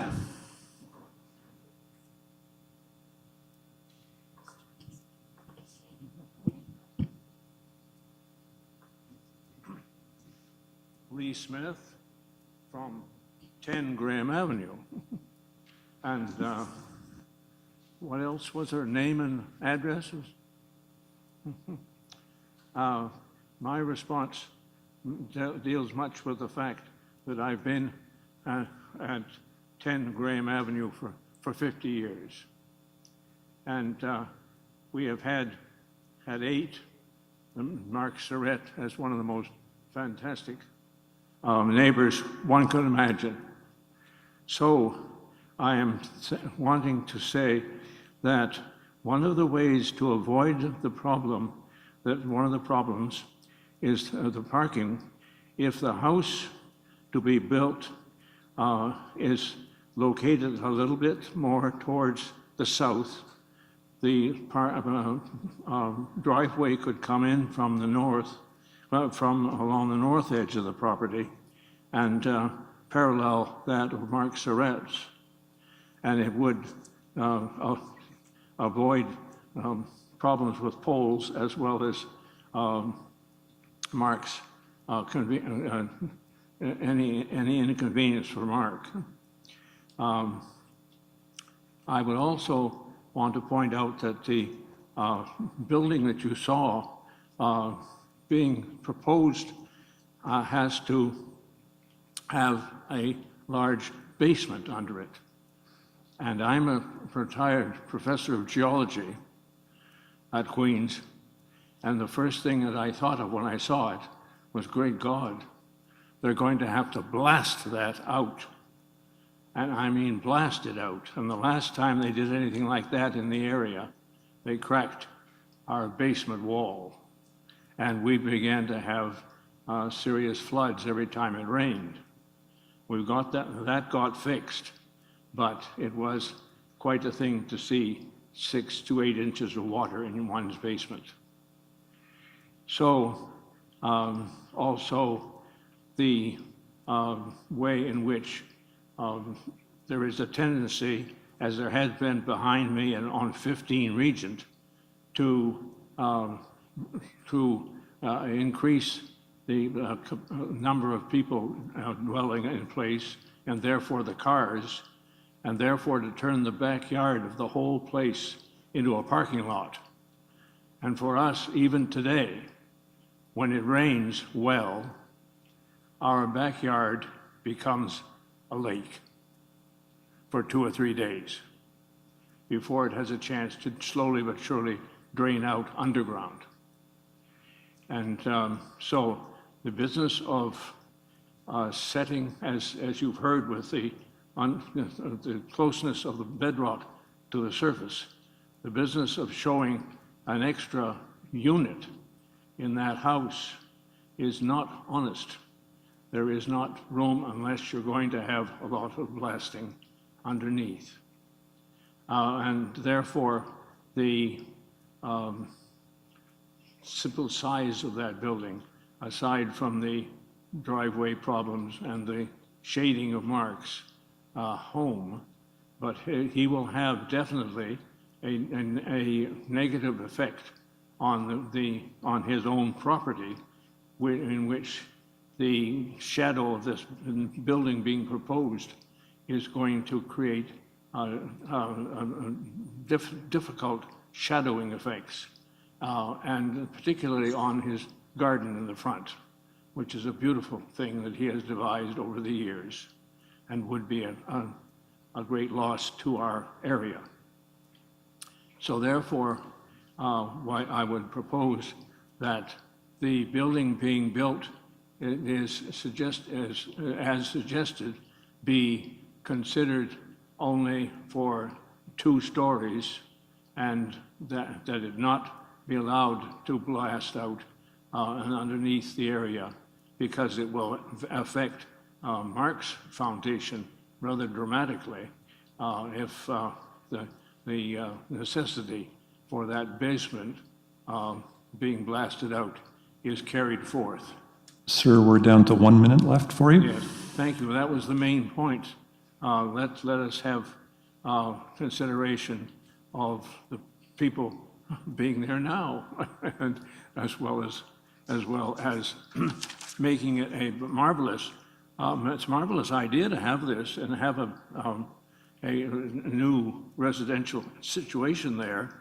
On Graham, on that side, there were already 2 families, but one of the things we've also noticed is that at one point they had to be very careful with the rules about parking on Graham, because the fire department felt they could not, in an event of a major fire along Graham, get their fire trucks in when so many cars are parked on Graham because the driveways are relatively full. So that's another thing on the side. Are there questions then? I'm sorry. Thank you. Thank you, sir. Members. I'm going to call a third time if there are any members of the public that would like to speak to this application. I will therefore close the public portion of the meeting, and I'd like to ask staff and/or the agent to address the concerns that have been raised, specifically with parking. I think that's within our bailiwick. I don't know if we have staff here that could address the blasting drainage concerns, or maybe speak to the process involved at permit stage there to maybe address those concerns. Yeah, I'm happy to do my best to address all of the questions and comments that have been raised by both of these individuals. So I'll start with Mr. Fonger's questions and comments.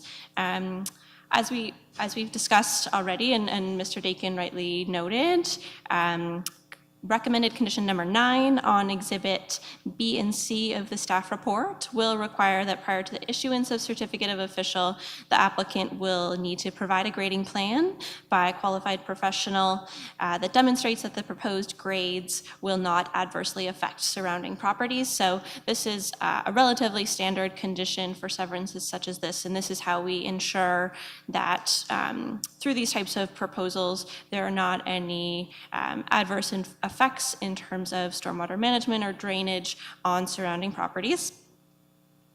There were some concerns in regards to parking.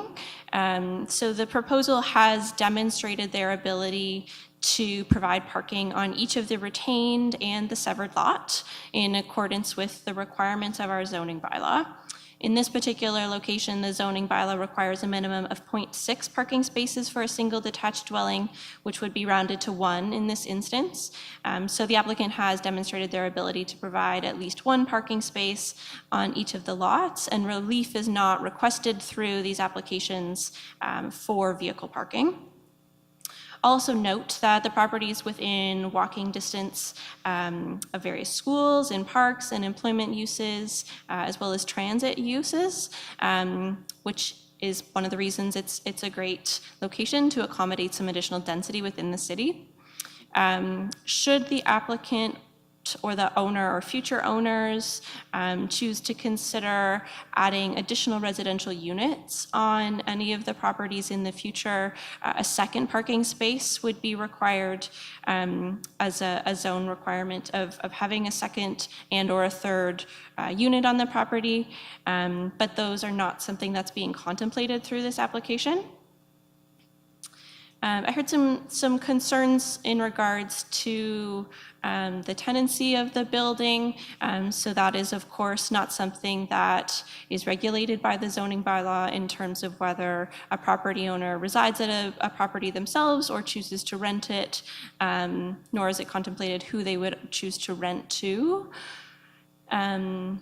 In terms of housing availability and housing affordability within the city, I thought that Mr. Fonger's questions in regards to housing affordability were actually very well taken, and I'm happy to speak to that. So the existing dwelling at 741 Johnson does, as we understand it, have 2 dwellings in it currently, and the applicant is proposing to reduce that down to a single dwelling.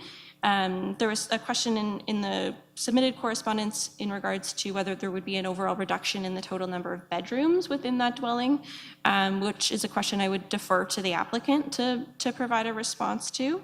But ultimately, the reason that this proposal supports long-term provision of housing within the city and housing affordability is because, as was also noted within the submitted correspondence, with the creation of this third lot also does come the ability in the future to contemplate the addition of a second second and or third unit on the property, which will provide for additional density in the long term, though not contemplated this evening. And as we know, as we continue to provide for more housing and more housing opportunities within the city, that does, as a result, contribute to housing affordability across the city as a whole. In regards to potential impacts on adjacent properties, I've spoken to this a little bit already, but I'll reiterate that because no relief is sought from the side yard setback or the height requirements of the zoning bylaw, we would not expect any adverse impacts in regards to the neighboring property, either to the north or to the west. In this instance, being that a two-story dwelling is proposed, we certainly wouldn't expect any adverse impacts in regards to shadowing for this type of application. And then I'll just speak to a few of the additional points that were raised by Mr. Smith.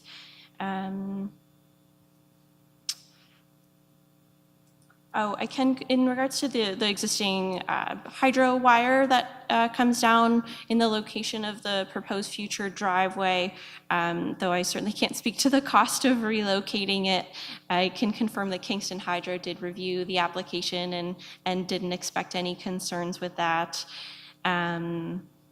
And again, I'll reiterate in regards to the concerns with blasting, that is not a consideration of the consent and minor variance applications before us. It's something that's regulated by the province and is actually not regulated by the city or by our zoning bylaws.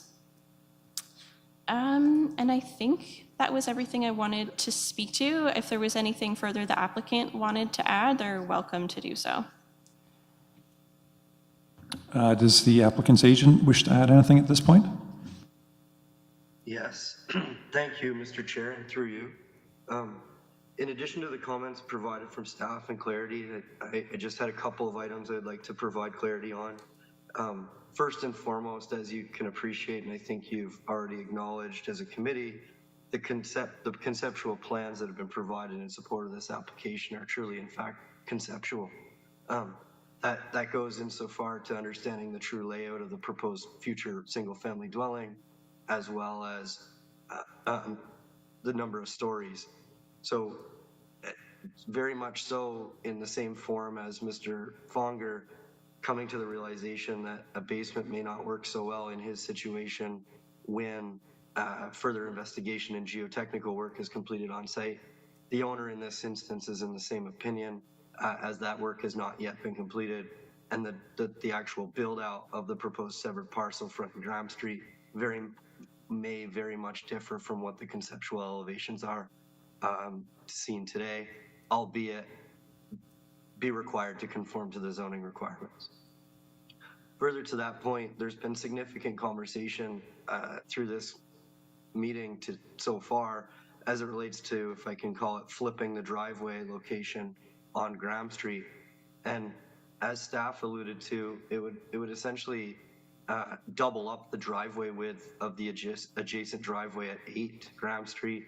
And the rationale for including it on the southern side at this point and through the zoning submission was more of an urban design directive and ensuring that the streetscape wasn't masked by gravel parking or asphalt parking with vehicles in driveways, as opposed to some green space intervening amongst different parking areas and driveway accesses from the public realm. However, as you've clearly noted, and we, in addition to what staff have noted, aren't aware fully of what the cost would be to relocate with Kingston Hydro. However, there may be an ease of just shifting the driveway to the north if that's the agreed upon solution. In reviewing condition 1 in Exhibit A that ties this potential approval, should you make that decision this evening, to the ultimate site plan that's concluded, we really wish to avoid coming back to the Committee of Adjustment should there be a simple switch or modification, for example, of changing the driveway location from the south to the north. It's my understanding through previous experience that an applicant is tied to the approval of the concept when it relates to the actual variance that's being sought and approved by the Committee of Adjustment. So for example, should we be approving a minor variance to reduce a side yard and that side yard be directly impacted or altered through a change, then that would necessitate a response to the committee for amendment. The only variance, I think there's two variances, lot area and front porch to the proposed severed parcel, which in my view are unrelated to the location of the driveway. And I would see that the consideration could be that the driveway may be shifted in the absence of returning to the committee. However, we want to ensure that it is the opinion of staff as well as the Committee of Adjustment through the conditions should it be made, should the decision be made on that recourse this evening. The last point I'd like to provide clarity on was a question from an abutting landowner as it relates to the number of bedrooms and the number of dwelling units. And there are 7 bedrooms within the existing 2 dwelling unit structure located at 741 Johnson Street. The proposal is to reconfigure internally so that it is one single dwelling unit while maintaining the 7 bedrooms in conformity with the zoning bylaw, the comprehensive zoning bylaw that Kingston's recently passed. Essentially, the kitchen that would be removed would expand upon the communal area and the open space living area of the residence, as opposed to including an additional bedroom. I believe that's all the information that I have noted down from the questions from the public, and I appreciate all that all that commentary that had previously been provided before this evening's meeting, as well as the additional comments received tonight in person. Thank you. Thank you. I will turn the meeting over to the committee to make a motion at this point, if we are able to. I do have a couple of questions of staff further to the dialogue. As do I. Please proceed. Thank you. Now, test your intimate knowledge of your own zoning bylaw. My experience in defining height where a basement is involved is that typically the basement has to project at least 50% of its height above the exterior grade in order to qualify as a story. In other words, these images we're seeing here, this is a 2-story house with a raised basement. That's my understanding of it. It's not a 3-story house, it's a 2-story house with a raised basement. Is that correct? Yes, so under the zoning bylaw, where a basement story projects more than 1 meter above finished grade, Okay. it would be counted towards a story. So, I mean, these are schematic images, but the way it's depicted, it could well be 3 stories. If that lower floor, below grade floor, projects above the exterior grade by more than 1 meter. Yes, so I'm just taking a look at the Exhibit J that shows the elevation from Graham Avenue, and it does show that the porch is 1.12 meters above finished grade, but I don't know that it shows the height of the basement. Looking at this diagram, I suspect it might be slightly less potentially than the porch itself. So I don't know that we have that information, but what we do know is that the total height of the building complies with the requirement of the zoning bylaw. We can see on this diagram that the total height would be 7.4 meters. And I believe, I'm happy to confirm, but I believe the maximum in this zone would be 10.7 meters. To the peak of the roof? Mm-hmm. Okay. 3 stories and 10.7 meters to the peak of the roof, correct? 10.7 meters. No provision, no regulation, parallel regulation with respect to the number of stories. The zoning bylaw speaks to just the height maximum. Okay. I asked the question because that does appear elsewhere on the agenda tonight. So that zoning provision has general application in the neighborhood. In other words, existing houses could well be replaced with 2- and 3-story houses quite readily.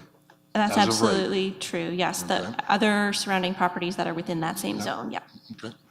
Now, I want to just come back to this drawing and the points that you spoke to, Megan, and Mr. Sand spoke to, and that is the binding nature of this drawing Yeah. in the context of the minor variance. I would take the view, maybe wrongly, that what is binding are the parameters of the zoning bylaw as varied through the minor variance. In other words, the lot area, the front yard, the rear yard, the side yards, the setbacks. In other words, the envelope into which the building sits. Would I be correct in understanding you to say that no, this drawing will bind the applicant to this layout because this drawing is attached to the minor variance decision? Is that what you're? Generally speaking, and the intent and the reason behind that would be, you know, if the applicant were to propose a much larger front porch than what they're showing right now, that would still be meeting the variance that they've sought, or proposing it in a different location. When we're reviewing applications for a minor variance, the location or the size of the feature that's proposed might form a consideration in terms of its suitability. And so if the applicant were to be looking at a different location for the porch, or size, or height, or these types of things, that's something that might require additional review by staff. I would suggest that if we were looking to build in a little bit more flexibility in this case to allow the applicant to potentially consider a different site configuration without having to bring that back to committee, perhaps we could consider it, you know, incorporating some sort of clause to indicate like, except whereas to provide for the driveway on the north side of the lot, or something to that effect.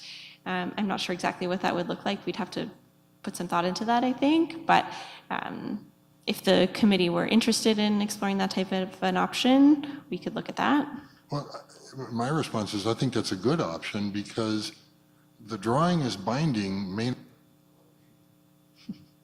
be livable to the applicant once they start doing their cost. Moving the telephone pole, making a curb cut,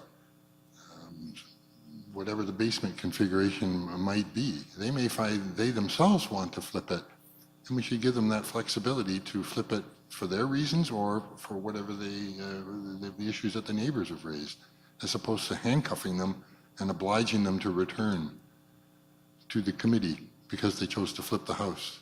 And I appreciate the applicant's rationale as to why he configured the house as he did to avoid pairing driveways. But pairing driveways may make good sense contextually, given the concerns of the neighbors, given costs related to moving a hydro pole, et cetera, et cetera. I think some flexibility would be useful here. We're happy to take a look at that. Maybe if we wanted to take a quick recess, if the chair found that to be suitable, we can look at doing some quick wordsmithing. Some wording, right? I think a recess is actually a good idea. And just before we break, I just wanted to piggyback on Ken's concerns and the gentleman with respect to the geological condition. We just had a building elevation drawing up on the screen. Could we bring that back quickly?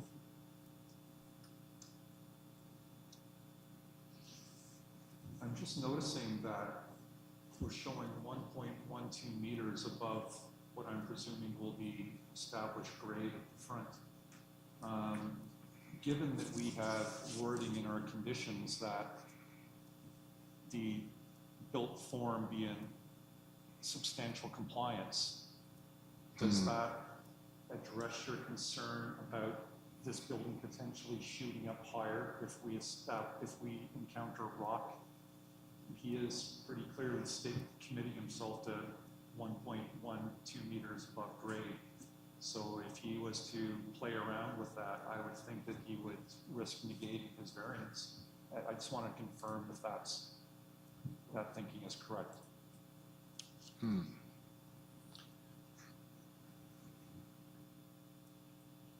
Peter, you wanted to add to that? Yeah, I'd just like to maybe throw out another option that they might want to consider. I know we've done it in the past, in the previous committee I sat on. Is if they defer the application to come back, they could have some time to reevaluate their concept drawing there and where they would really like to have the finished product look. And they could bring it back at the meeting and just as a deferred item. Might be a whole lot easier than going the amendment route and all of that. And I don't think there would be another minor variance application necessary, just be a deferral to come back with a revised application. I don't know if that's possible, just an option that I thought of. Can I ask the agent, with respect to that building elevation drawing, like, is this somewhat firm in your mind that the 1.12 above established grade will happen, or is this just a best guess? Through you, Mr. Chair, thanks for the opportunity to clarify. The building elevation that's shown in Exhibit J as part of your package this evening is very much conceptual. The only reason it was incorporated was staff requested the incorporation of an elevation when the variance respecting the porch was considered. The owner at this time does not have a fundamental understanding as to where and how big that building, that single family building dwelling would look on that separate parcel. That's the only intent was to widen the depth of the front porch so that you could more easily accomplish a sitting area for chairs and patio set. and that depth would allow for that type of use, as opposed to your conventional narrower porch that is more standard for just simple ingress and egress, as opposed to a more animated space. So there is no confidence in that elevation drawing. My quick review of condition 1 on Exhibit A, and I believe staff are probably working on looking at this, is there an ability to just remove the reference to the approved site plan within the final sentence of that condition to allow for the recognition of the frontage in the area, but not simply tie it to what we're calling in this condition an approved site plan attached, as opposed to recognizing that it will be generally that area and that frontage, but it just won't have a visual to accompany the condition itself. Thank you.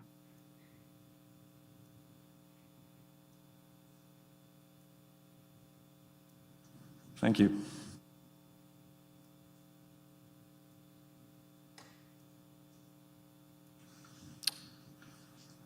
Shall we adjourn for 10 minutes, give staff the opportunity to do some research and reconvene at 25:02?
You're welcome.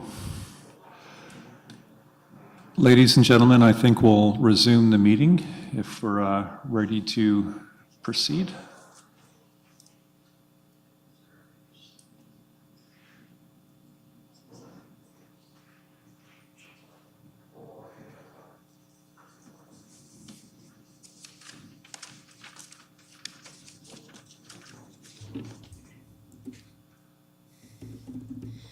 Megan, at this point, I'll ask you, do you have any further insight to where we left off before the break? Yes, absolutely. So we've taken a look at the conditions as they're proposed within the recommendation report, specifically for the notice of decision for the minor variances, and have looked at some potential language changes for the committee's consideration, which are with the clerk, that would essentially do what the applicant has suggested of making it so that the decision doesn't specifically tie the variances themselves to an attached reference plan. By reference plan, you also mean building elevation drawing? Yes, so they wouldn't, essentially we wouldn't be attaching drawings to the notice of decision for the variances. Okay. Gentlemen, with that information, yes, go ahead. Mr. Chair, through you, so if there is a desire from the committee to change any of the conditions, it does require a formal motion to amend. I have drafted up some wording that we can take a quick look at. If one of the members feels like that is appropriate changes to the recommendation, they can feel free to move that at that time. So I'll just share that wording now so that the committee can consider it as well as the applicant should they wish to comment. Sounds good. Proceed.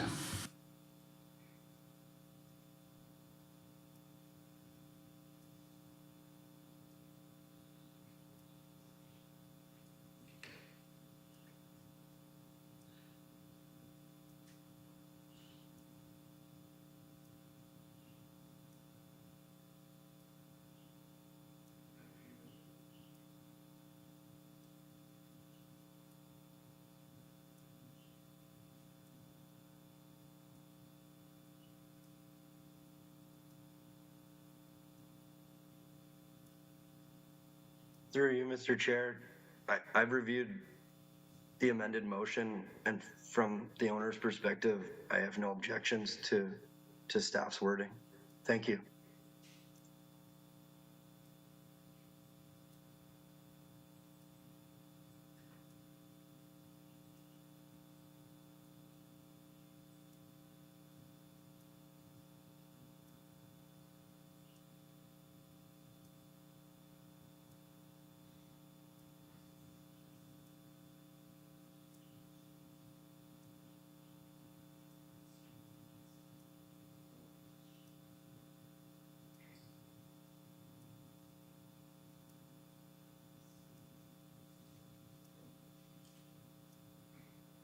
Okay, with the amendment in front of us, are we in a position to?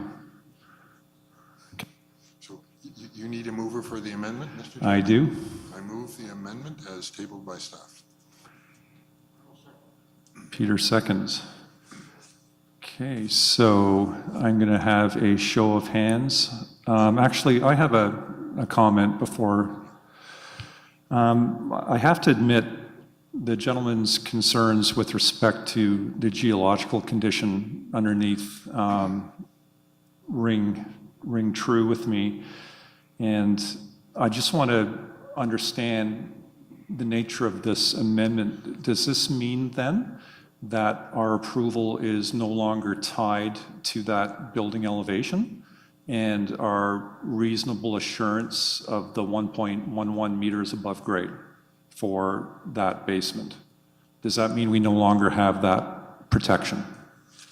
Yes, so in making this change to build in some additional flexibility for potential modifications to the layout of the site, It would have the effect of not including any of the drawings that have been submitted, being that elevation drawing or the site plan drawing, to the notice of decision.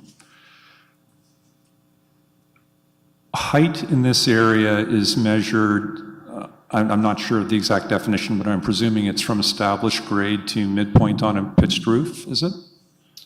Yes, from average finished grade to the peak of the roof. So the number of stories is not at issue. It is a numerical height issue.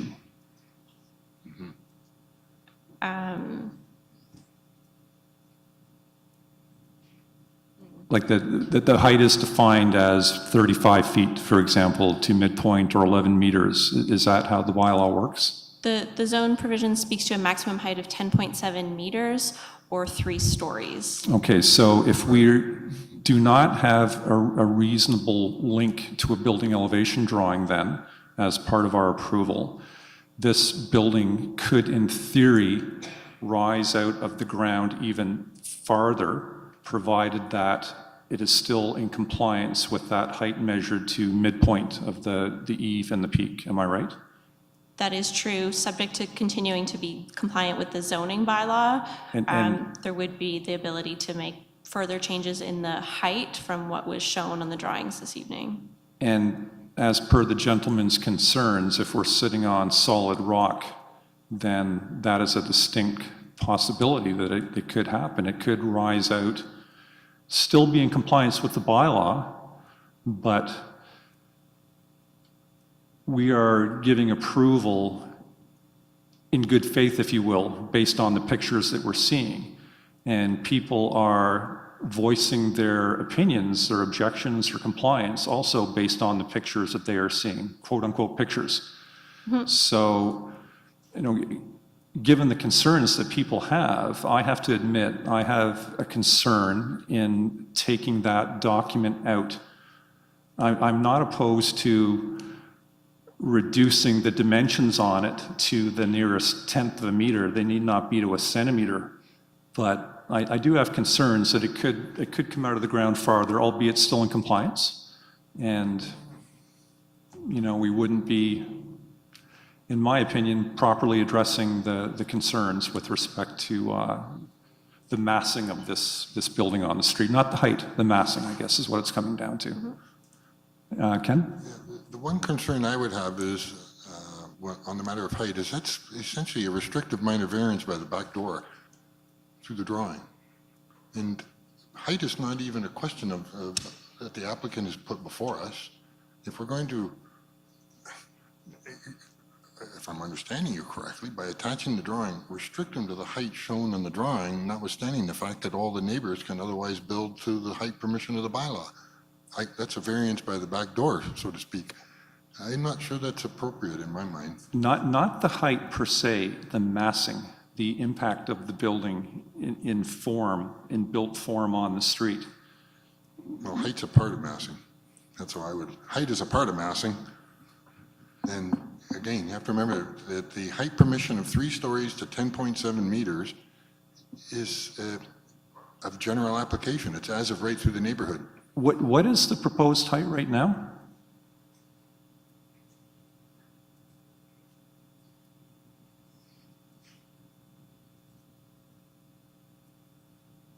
$7.4 meters, And the bylaw maximum? 10.7. So he has substantial room to come out of the ground and still be in compliance with the bylaw. That's correct. Doesn't need a variance, but we are assessing other variances on the strength of the built form that's being presented to us and the impact on the neighborhood and the neighbors. Yeah, they won't need a variance if the height increased, as long as it's within the height established by the bylaw as the maximum. You only need a variance when you can't comply with the bylaw. Understood. That point is obvious. What I'm talking about is changing the built form from what is in front of the committee as opposed to what could ultimately be built there. We are reviewing setbacks and reductions to them based on the presence of a building at over 2 meters below the minimum or the maximum height requirement. So if he chooses to bump the height up another 2 meters, he still complies, but there's quite a bit more impact in terms of the streetscape and the massing. That's my point. Ken? Madam Clerk, can you put the amended wording, the new wording back on the screen, please?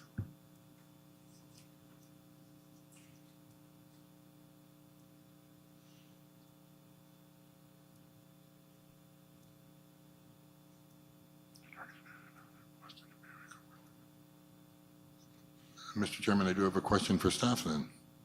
Looking at the last sentence,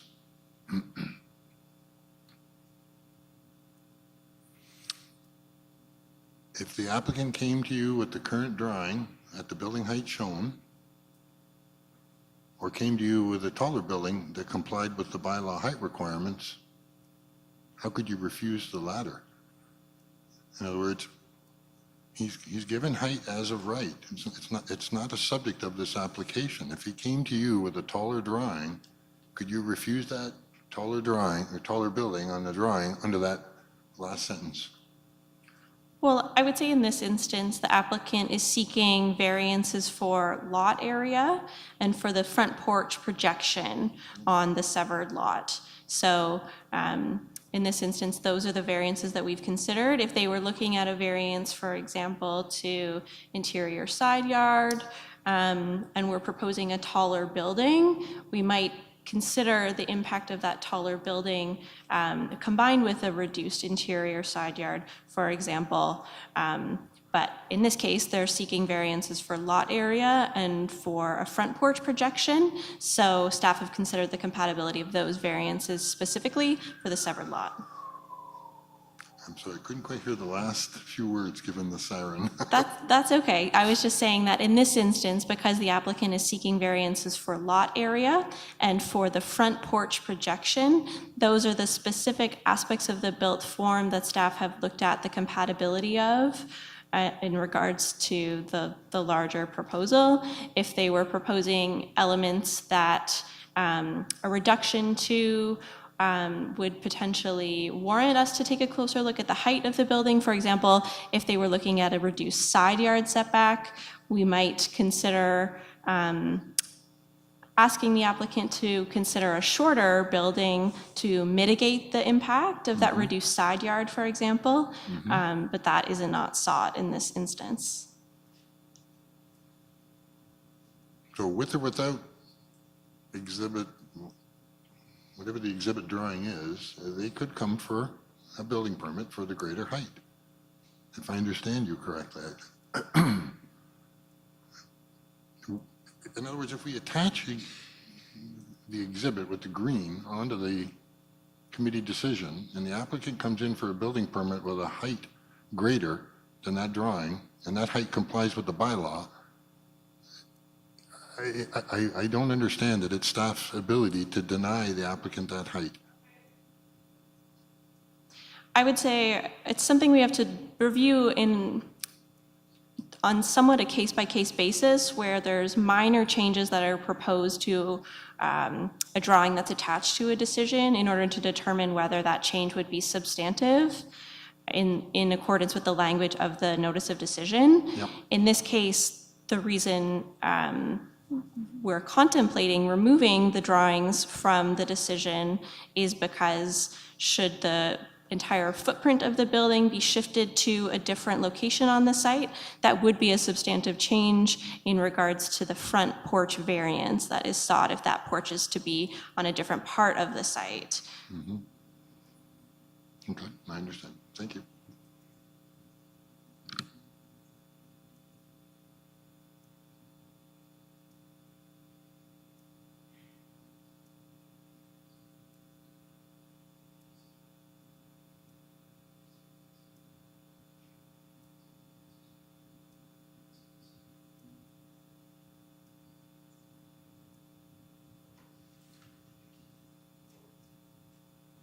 Gentlemen, are you prepared to make a motion on the amendment? I'll move the amendment, Mr. Chairman. Second by Peter. I'll call for a vote then, a show of hands. 2 in favor, I oppose, so carried.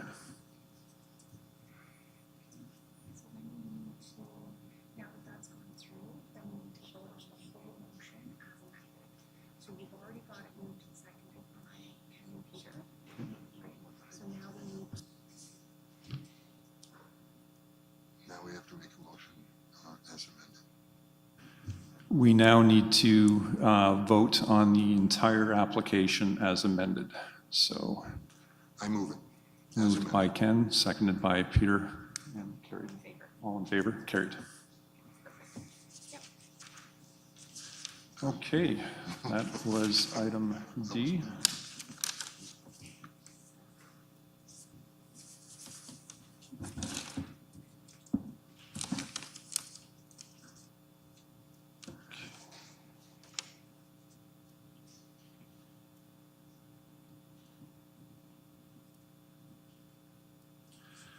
Our next application will be for 206 Robert Wallace Drive, and that is for a minor variance.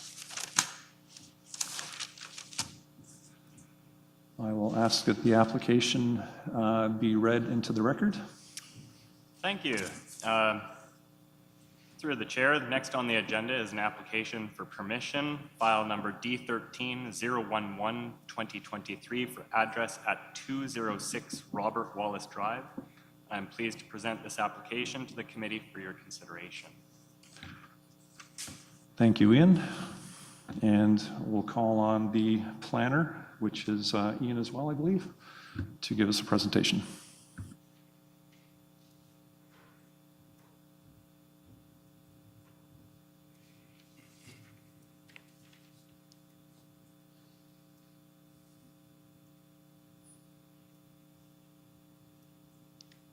Okay. Thank you very much, and through the chair, tonight I'm pleased to present 206 Robert Wallace Drive. Purpose and effect of this application is to construct a 34 square meter addition to the existing non-conforming dwelling, the effect of which would result in a building depth of 21.3 meters and would leave a 3.4 meter rear setback. If we could go to the next slide. Thank you.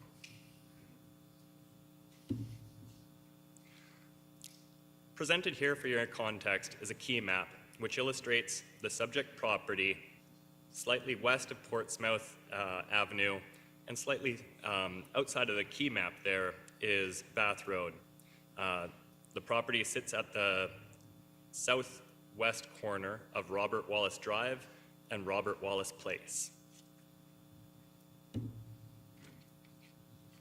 Again, for context, I have here the aerial view as well as the illustration of the site's current zoning, which is urban residential type 7. The urban residential type 7 does regulate a maximum building depth of 18 meters. The aerial imagery shows the back-to-back corner lots of the subject property and the property immediately to the east. The requested permission is, of course, to reconstruct a 34 square meter addition to the existing non-conforming dwelling. This committee is tasked with adjudicating on that. Provided here is a site plan illustrating the proposed addition, which would extend 4.29 meters further to the rear of the property. And of course, for context, on the rear of the property on a corner lot is the lot line opposite the narrowest lot line of the two streets. Provided here are two photos, one of the existing building as seen from Robert Drive, being the top photo. Below, I've also provided a focus on the rear yard and the adjacent property. Note the vegetation to mitigate any adverse impact from the proposed addition. The front yard, or so to say exterior side yard that flanks between the street and the building face measures approximately 8 meters in distance. In processing this application, I can confirm that notice was served in accordance with the Planning Act, including mailed notice to 49 properties located within 60 meters of the subject property and a property posting on the property. To date, no correspondence has been received in respect to the proposed development. Having said all the above, our recommendation is that due to the fact that the proposal is consistent with the provincial policy statement, is desirable and appropriate development of the subject property, and does not have an unacceptable adverse impact upon the surrounding uses, the proposed addition should be approved for the permission sought. Approval of this application will allow for a modest addition to an existing non-conforming dwelling within an area of the city with full municipal services. With that, I turn it back to the chair. Thank you. I will open the public portion of this meeting and ask if anybody has any wish to speak on 206 Robert Wallace Drive.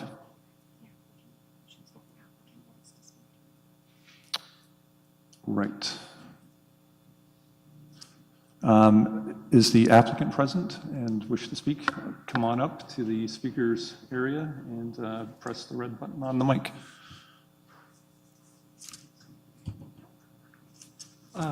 My name's Dej Vaghi, and I live at 206 Robert Wallace Drive for the last 6 years. We'd like to, my girlfriend's moving in. We need a couple more bedrooms for her kids. So, yes, so it's a 3-bedroom house at the moment, and one of the bedrooms upstairs I use as an office because I work from home. So we would need the additional 2 bedrooms and a bathroom as well. It creates a little bit of separation between people, so it'd be very useful. And the backyard as it stands has no access from the house, so it's kind of wasted space. So nothing really goes on there except for, skunks and critters, so.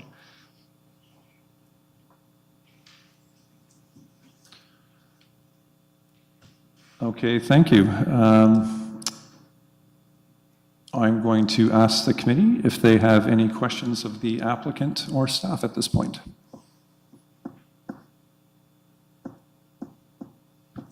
Just a question for staff. I noticed the recommendation deals with 34 square meters, whereas the staff report speaks to 31.15 square meters.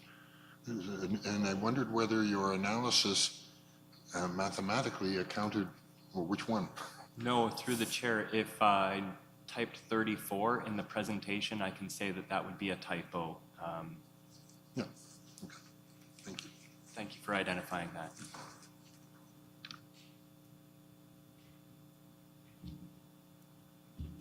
Peter? Yeah, just again, a question for staff. What is the lot coverage, or have you determined that? I didn't see that anywhere, unless I missed it. Through the chair, I don't have that number offhand, but I do recall going through the calculation. It was in compliance with the zoning bylaw. Okay, so it was in compliance. I also noticed in the report that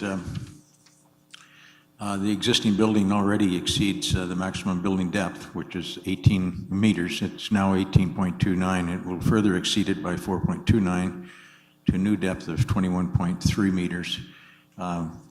Again, I don't know, I just felt that that might have been a little bit excessive. But the other thing is, it talks about the rear lot line.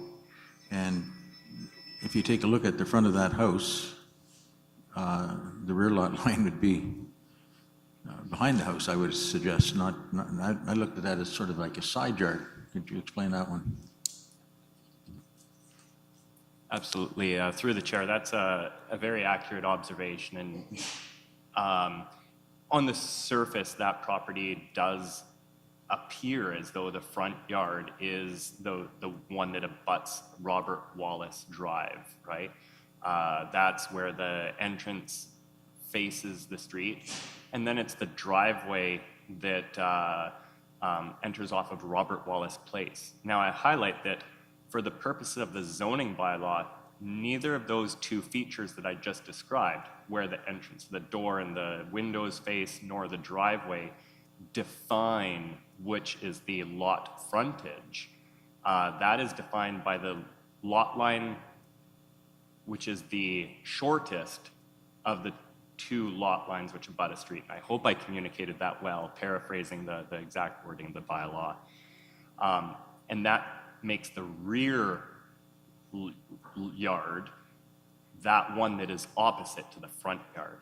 So while when you look at the property and ask 9 out of 10 people, where is the side yard?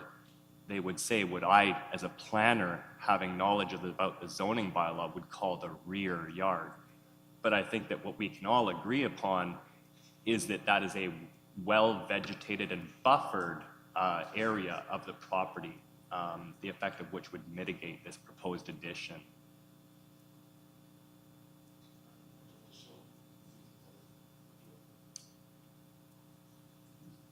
I look at it another way, that there's a technical front yard and a side yard, and then a functional front yard and a side yard, and a functional yard faces Robert Wallace Drive. That's a very astute observation through the chair.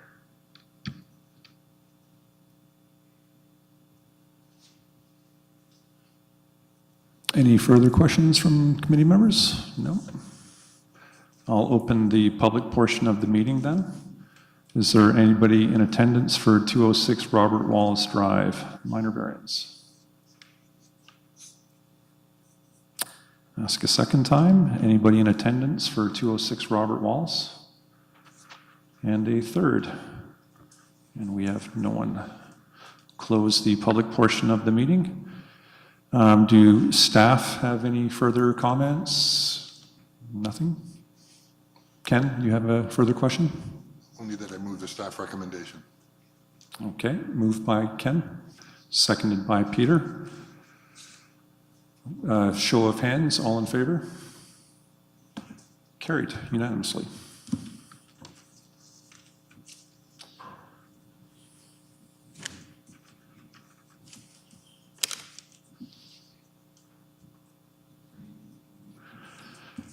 Moving on to the sixth application of the night, item F on the agenda, 3070 Highway 38.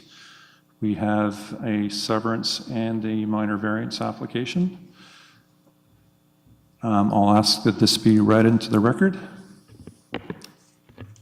Thank you. Through the chair. Next on the agenda is an application for consent minor variance, file numbers D10-041, 2022, and D13-013, 2023, for the property at address 3070 Highway 38. Anne-Marie Eusebo will be giving the presentation for this application. Thank you, Ian. Hello, good evening, Chair, members of the committee, staff, and members of the public. The purpose of the consent application is to sever a 1-hectare lot from the existing 9.9-hectare subject property located at 3070 Highway 38. The minor variance is requested to provide relief from the minimum lot frontage provision for the severed lot. The site is east of Highway 38, north of Unity Road, and it is located within the rural lands and EPA designation of the official plan. And under zoning bylaw 2022-62, the lands are within the rural residential general rural area and the EPA zone. It states that where a lot contains more than one zone, then the most restrictive provision applies. In the general rural zone, the minimum lot frontage provision for a single detached house is 90 meters, and in the rural residential zone, the minimum lot frontage for a single detached house on private services is 36.5 meters. In this case, the zoning provision of the general rural zone would apply, as this is the more restrictive provision. As such, relief is required from zoning bylaw 2022-62 with respect to the general rural zone to reduce the minimum lot frontage for the severed lots from 90 meters to 51 meters. This will result in a total variance of 39 meters. The severed and retained lot conforms to the minimum lot area in the official plan and the zoning bylaw, which is 1 hectare.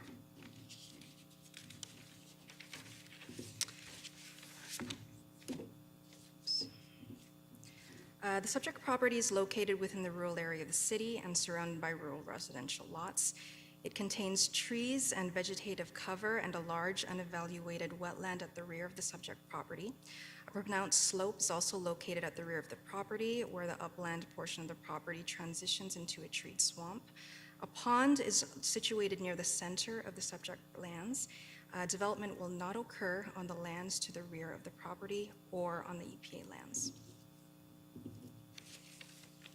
This is the severance sketch. The property is currently developed with an existing dwelling. The existing dwelling will fall within the proposed severed lots. Future residential use is proposed on the retained lots. The severed lands will have an area of 1 hectare and a frontage of 51 meters, and the retained lands will have an area of 8.9 hectares and frontage of 116 meters. The lot width for the severed lot aligns with the rural residential zone boundary at the front of the lot, and the proposed consent application will result in the creation of a new parcel which is consistent with nearby residential lots and is appropriate for the continuation of the existing residential use. The proposed lot frontage for the retained lands allows for a sufficient building envelope for the development of a single detached house on the property. Potential agricultural use on the retained lands will support long-term growth and sustainability for the rural community, and the proposed lot frontage for the severed lot and retained lot will meet the character and intended function of the surrounding rural area. This image was taken from the supporting environmental impact study. The proposed building envelope of 0.5 hectares on the retained lands, shown in the dark hatched portion as recommended by the EIS, which was prepared by BCH Environmental Consulting, was undertaken and outlined here to ensure that there will be no negative impacts to natural heritage features. This will be included in the development agreement as a condition, and in consultation with heritage staff, this 0.5 hectare area is noted as a specified area for archaeological clearance to be included as a condition in the development agreement. With respect to public consultation, signs were posted on the subject property 14 days in advance of the meeting.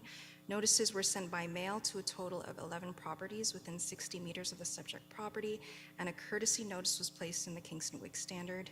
To date, 0 pieces of correspondence were received.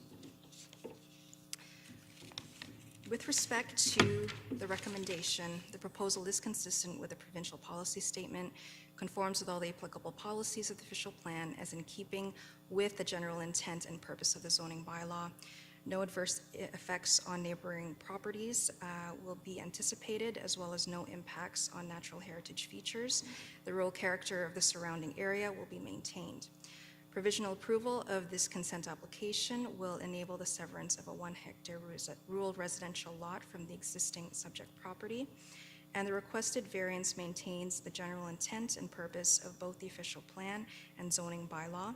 It is desirable for the appropriate development or use of the land, and as such, the proposed application meets all 4 tests under the Planning Act, and the application is being recommended for approval. Thank you very much for your time, and that concludes my presentation. I would be happy to answer any questions you may have. Thank you. Thank you, Anna Marie. I will ask if the applicant or agent is present. I see we have the applicant or agent online. Please state your name, please. Thank you, Mr. Chair. Good evening. My name is Tracy Zander. I'm a registered professional planner from Zander Plan in Perth, and I'm the agent for the applicant here. I don't have anything to add, but happy to answer any questions that you may have. Thank you. Thank you. I will ask the committee if they have any questions of the applicant or the agent, sorry, or staff. Peter? I just had one question, and just maybe just ask the reason why there seemed to be a lot of property to the north that's being severed off, why the property line was not moved a little further north. The severed lot made a little larger going north to stay within the zoning bylaw. That's just a question, that's all. Hi, through you, Mr. Chair. The frontage for the severed lot follows the rural residential zone, and the retained lands would also provide enough land also for potential agricultural use. Well, if the severed lot, my understanding was that for the variance, the frontage from 90 meters to 51 meters. So what is the accepted lot to meet the zoning bylaw? Are you saying it's less than 90? Yes, so the rural residential zone is 36.5, and the mapping of the zone boundary for the rural residential boundary, the front boundary for the lot frontage follows the rural residential zone. As I've mentioned earlier in my presentation, the subject site is subject to 3 zones, the rural residential zone as well as the general rural zone. And it was determined to be appropriate that that particular frontage met the needs in order to continue the existing residential use on the property, as it does follow the rural residential zone.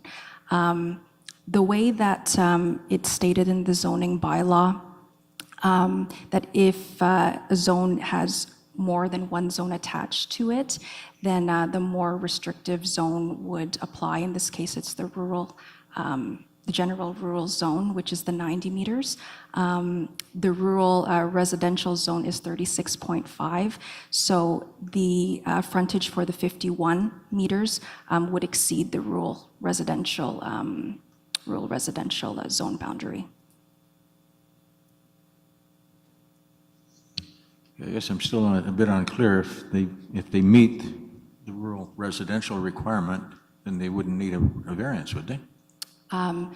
Through you, Mr. Chair, to clarify, in this case, the more restrictive zone would apply. So the general rural zone is 90 meters, whereas the rural residential zone is 36.5 meters. So in this case, the general rural zone of 90 meters would apply, not the 36.5 as per the rural residential zone. So the variance required for the 51 meters for the lot would be a variance for the 90 meters, which would apply in this case, not the 36.5 meters from the rural zone, residential zone.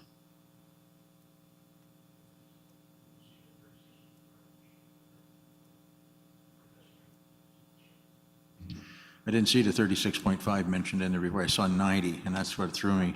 And I knew that with that size of that existing lot, you would have been able to accommodate another 90 in the retained lot. So, which is supposedly for residential as well, and sometime in the future. Megan? Thanks. I can speak to that a little further. The figure that's really most helpful to look at, and I'm sorry I don't have an exhibit number, but within the zoning bylaw schedule and the staff report, you can see the location of the existing 3 different zones on the property, along with the proposed severance of the property. And so you can see that the portion of the lot that has RUR, or rural residential, on it is limited to sort of the bottom corner of the property that has frontage along Highway 38. And then the majority of the rest of the property is within the RU zone. And so the proposed lot lines of the severed lot align with the zone delineation on the north side of the RUR zone. But because the property as it exists today does have both RUR, RU, and EPA zones on it, from a zoning perspective, in reviewing a proposed severance, as Ms. Eusebio was speaking to, the most restrictive provision would apply, being the 90-meter frontage, which is why a variance was required. But what the zoning schedule figure illustrates is that the front portion of the newly created severed lot will actually be entirely within the RUR zone, and sort of the rearmost portion of the newly severed lot will be within the RU zone. So also what this achieves, in a sense, is it allows for the sort of maximization of the future rural use potential on the retained lands, being that the proposed severance does encapsulate the entirety of the RUR zone on the property. Hope that provides a little further clarity. I do appreciate that it's a little convoluted.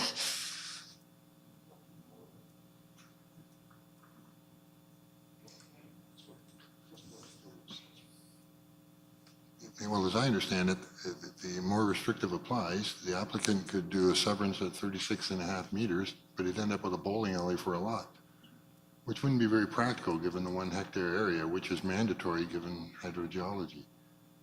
I understand the rationale for the 51 meters. I was very skeptical when I first read it, but I get the reasoning. And also, if you look at the lot fabric in the neighborhood, it's pretty clear 51 meters, very close, if not greater than other lots in the area. So I think the bigger issue is really the hydrogeology, which brings me to my question. And that is condition 7 of the severance speaks to hydrogeology, but it speaks to the severed lot. It only references the severed lot per se, which is the lot with the house.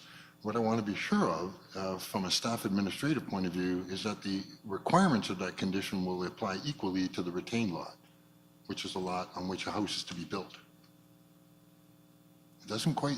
It doesn't reference the retained lot, which surprised me. I've seen you reference them universally elsewhere. It's just a matter of word choice. So are staff satisfied that despite the wording of condition 7, that the retained lot will be captured in a hydrogeological requirement? Want me to find it for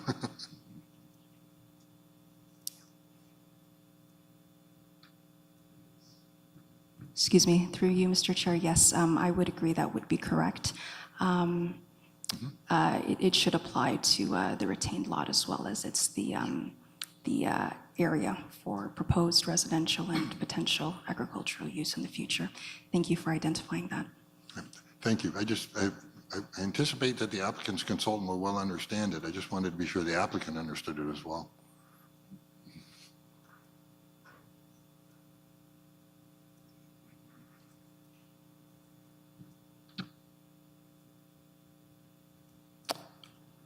Do we have any more questions from the committee at this point? Satisfied? All right, I'll open the public portion of the meeting. Does anybody wish to speak to 3070 Highway 38, severance and minor variance? We have no one. I'll call a second time. If anybody wishes to speak to 3070 Highway 38, and a third time, 3070 Highway 38. And none, so I will close the public portion of the meeting. I'm presuming that staff have no more comments. Oh, Megan? Thank you, and through you, Mr. Vice Chair. So in light of that typo in the recommended conditions in regards to referencing the retained lands as opposed to the severed lands for the requirement for the hydrogeological study, I would recommend that we amend that condition to reflect the retained lands as opposed to the severed with the existing dwelling. Can I take it you're going to make an amended motion then? Or you're close? Just ask the question, would it not apply to both the severed and retained, or are you suggesting only the retained? So if a property has an existing dwelling on it that's not being modified through these works, we wouldn't typically require a hydrogeological assessment for an already developed lot. Okay. I understand. Yeah, so thank you for catching that.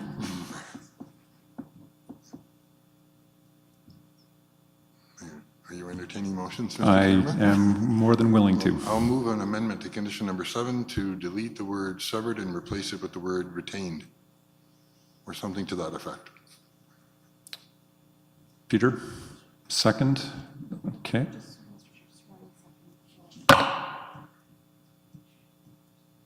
Now we vote on the whole thing.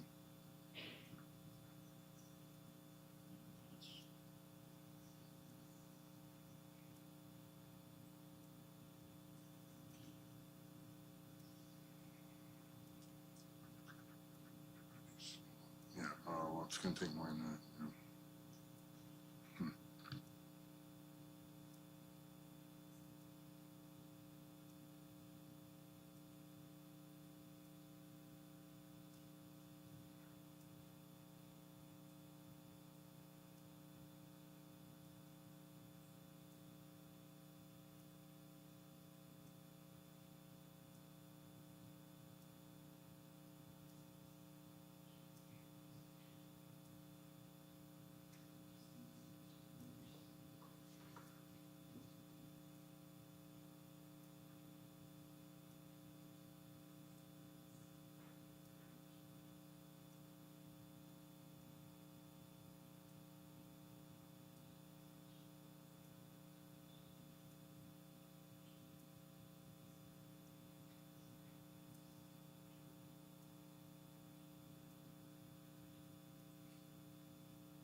Sorry, Mr. Chair, thank you for indulging that. Just for clarification for those who may be watching at home and for members of the committee as well, the amendment would be for Exhibit B, condition number 7, in the third line where it says on the severed parcel, it would then read on the retained parcel. Is that what you're, okay, perfect. So Mr. Chair, if we've got the mover and the seconder, then we can proceed with that amendment.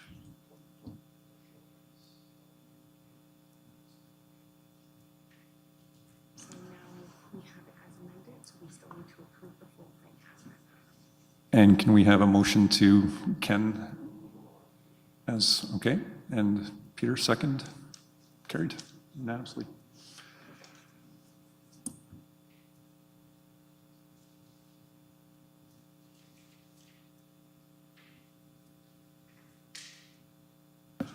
Okay, moving on to item G, 3048 Creekford Road. We have consent and variance applications. Can we have this application read into the record?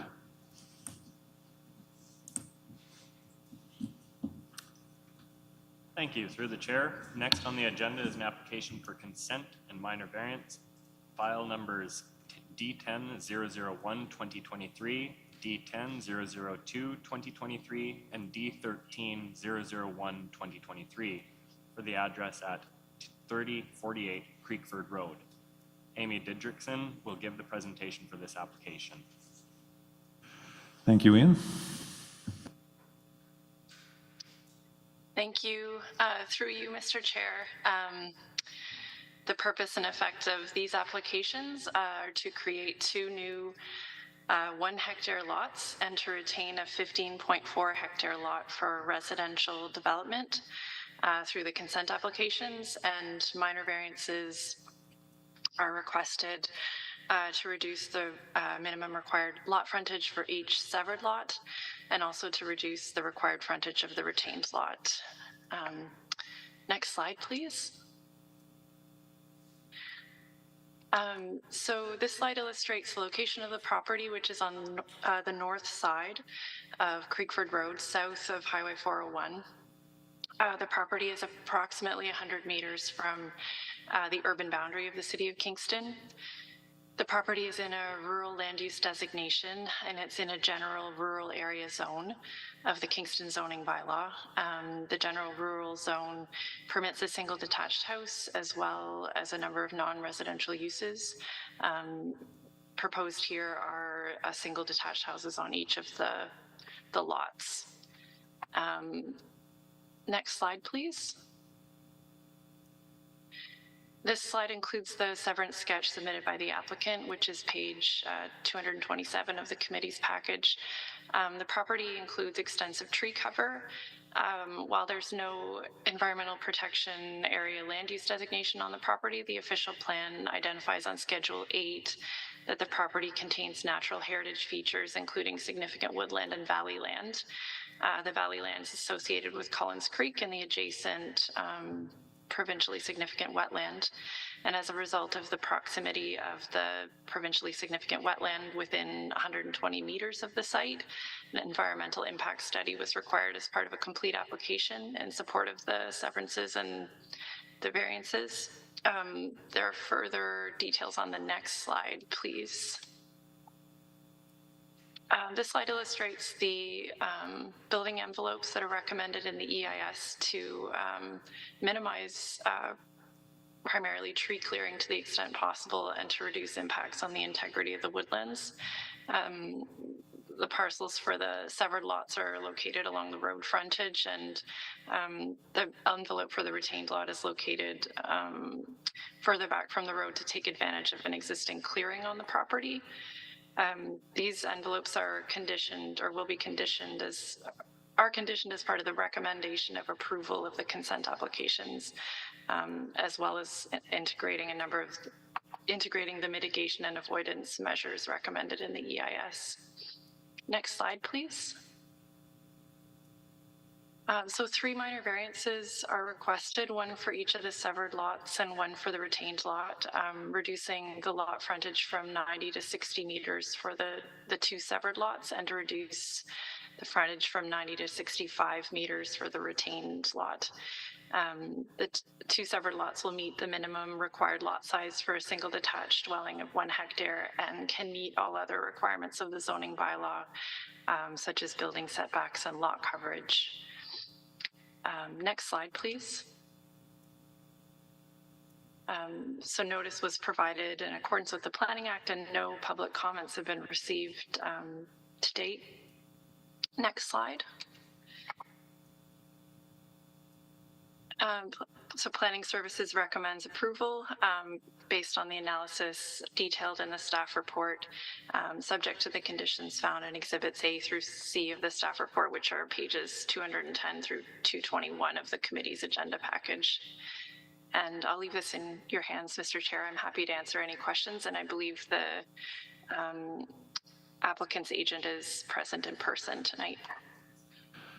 Thank you, Amy. I will call on the applicant's agents to come up. Please state your name and interest in the property. Thank you, and through you, Mr. Chair. My name is Kelsey Jones, and I'm a registered professional planner with Photon Planning and Design, and I am the agent for the owners. Thank you.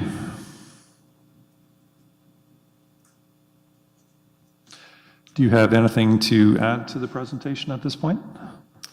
I will just note that I have reviewed staff's report, and I am in agreement with their recommendations this evening. If there are any questions from the public or members of the committee, I would be happy to assist with answering them.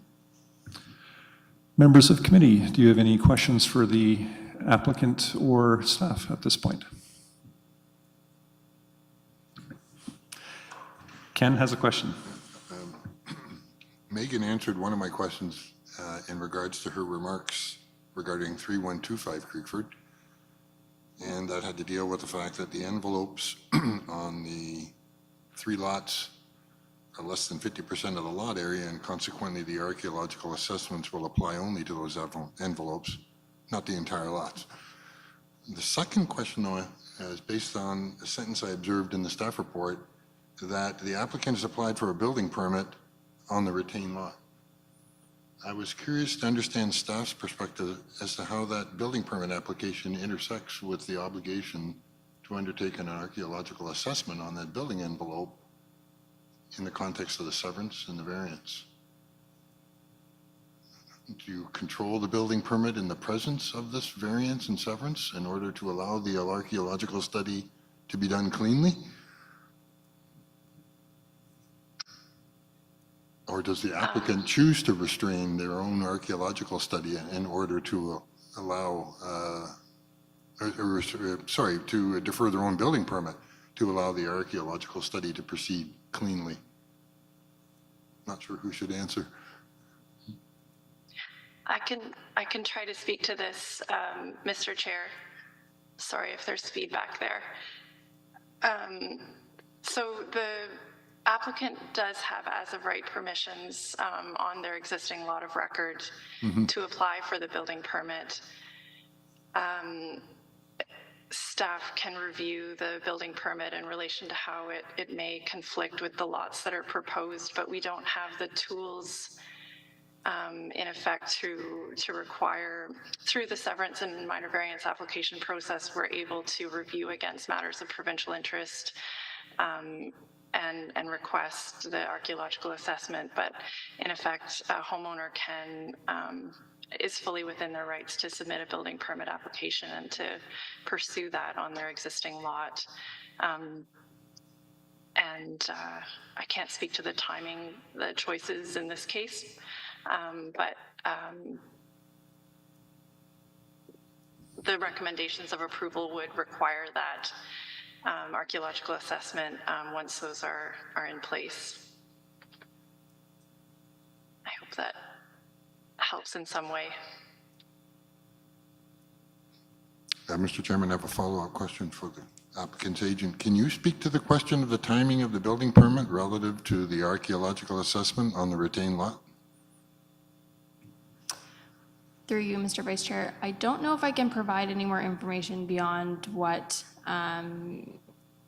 the planner has indicated. She is correct in noting that the existing property has existing development rights. So if the current owners decided not to pursue the current consent applications, they could walk into the city tomorrow, submit a building permit, and wouldn't be subject to the archaeological clearance. So it's something above and beyond what would be required for development of the existing property by pursuing these consent applications. I can't necessarily speak to the building department's procedures and timelines as to how exactly the current fulfillment of the conditions of consent, should you provisionally approve the applications this evening, how that would potentially impact the building department's review of the current building permit submitted. So I'd have to defer to staff as to how exactly that may interrupt the current review of the building permit that's been submitted. Thank you. I can just add for some further clarity through the chair. So when a building permit application such as this would have been submitted to the city, it would have been circulated to planning services to complete a zoning review, which we would have done, and subject to there not being any zoning compliance issues, there wouldn't be any reason from planning's perspective to prohibit that building permit application from being issued, despite the fact that there was a concurrent application for consent to also sever the property that is within the applicant's rights. So the applicant can do the archaeological study as a matter of goodwill, since they're eligible for a building permit at any point in time, irrespective of the consent. I suppose they could always do the study as a matter of goodwill. If tonight's application is approved, they will still have to do the archaeological study, though, as you've noted, albeit subsequent to some works occurring on the property. Peter? Okay, just again on the archaeological study. So when they, I was out there, there's a road into the property now, into the further, to the retained lot. Was an archaeological study required prior to that? There's quite a bit of disturbance in there. That's why I'm asking that. Sorry, just to clarify your question, prior to the works that are occurring on site today? So no, there was not, because staff do not have the authority under the building code to require archaeological clearance of a property through a building permit process. We have that ability through a consent and minor variance process or other Planning Act applications, but in the absence of those, it's not something that would be triggered. Okay, thank you. I wanted some clarification on that. Thank you. That concludes any questions committee have at this point. I'll open the public portion of the meeting and ask if there is anybody here that would like to speak to 3048 Creekford Road. Nope. I'll call a second time, 3048 Creekford Road. And then a third. I'll close the public portion of the meeting. Staff, do you have any more questions or comments at this point? I'm going to turn it to the committee then to make a motion. Moved by Peter, seconded by Ken. Physical show of hands. All in favor? Carried unanimously.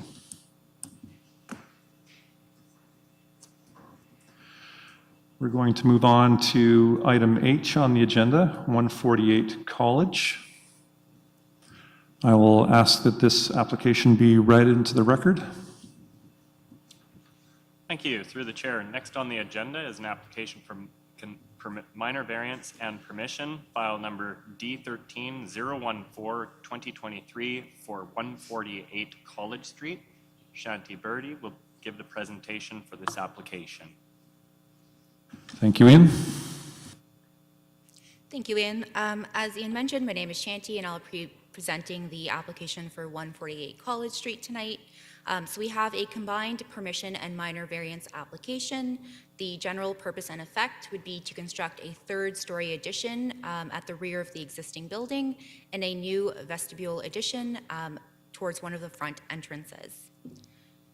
So the subject property is located within the UR5 zone.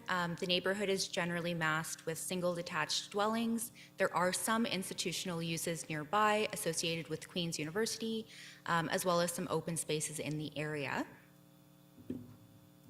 So as I mentioned, there's two aspects to this application. The first aspect is a permission application. So we use this type of application when in a number of different ways. However, in this way, we are using it to expand a legal non-conforming structure. So the permission is to permit an increase in height to an existing legal non-complying portion of the dwelling from 2 stories to 3 stories to a maximum height of 9.58 meters for a sloped roof type. The variance applies to the front vestibule addition, and the required variance is for the minimum aggregate of interior setbacks. So the zoning bylaw requires a 3.6 meter aggregate of interior setbacks, and the proposal proposes 3.18 meters for a requested variance of 0.42 meters. So just to provide some clarity, when we're talking about the aggregate of interior setbacks, we're talking about the combined of both interior setbacks. So within the UR5 zone, the minimum required setback is 0.6 meters, and the aggregate, so the combined of both sides, is 3.6 meters. So that's what we're talking about here. So on the site plan, it might be a little bit hard to see on your screen, but the shaded portion towards the back of the property, so the shaded portion towards your left-hand side is the proposed third-story addition.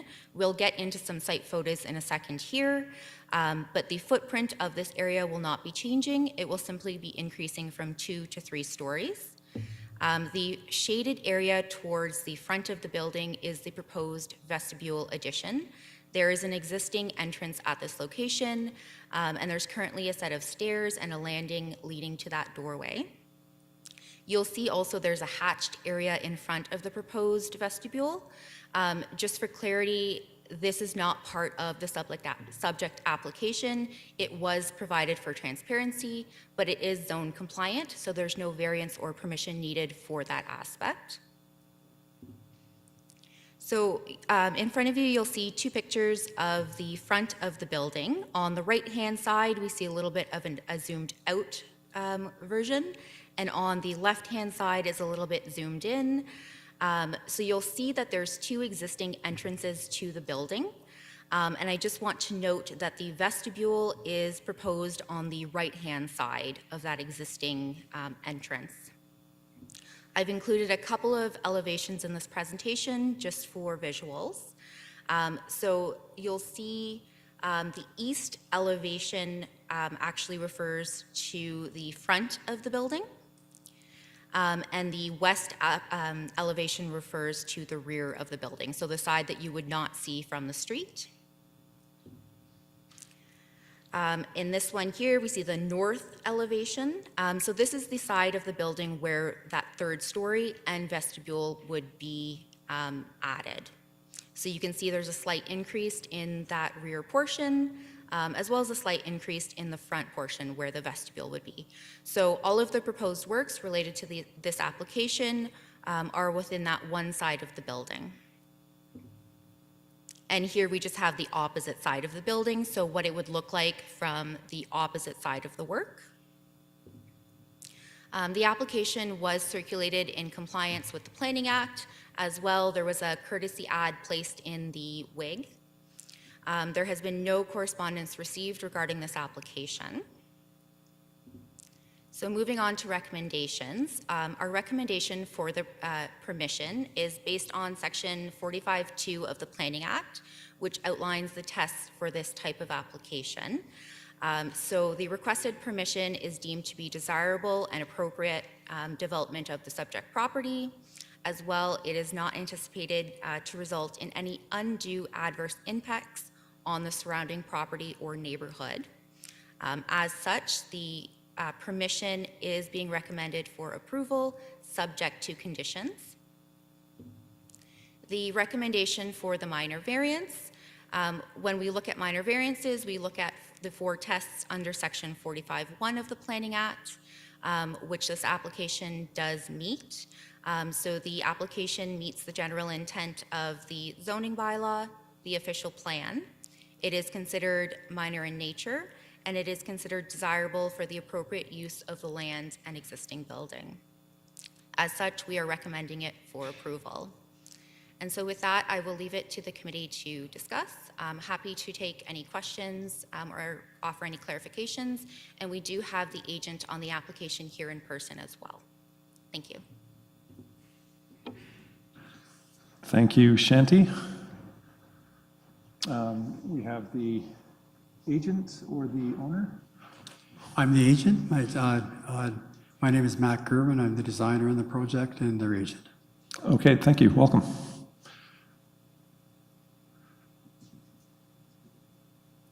Do you have anything further to add to the presentation? Just a couple minor things. As you can see, we're not really increasing we're not increasing the variance.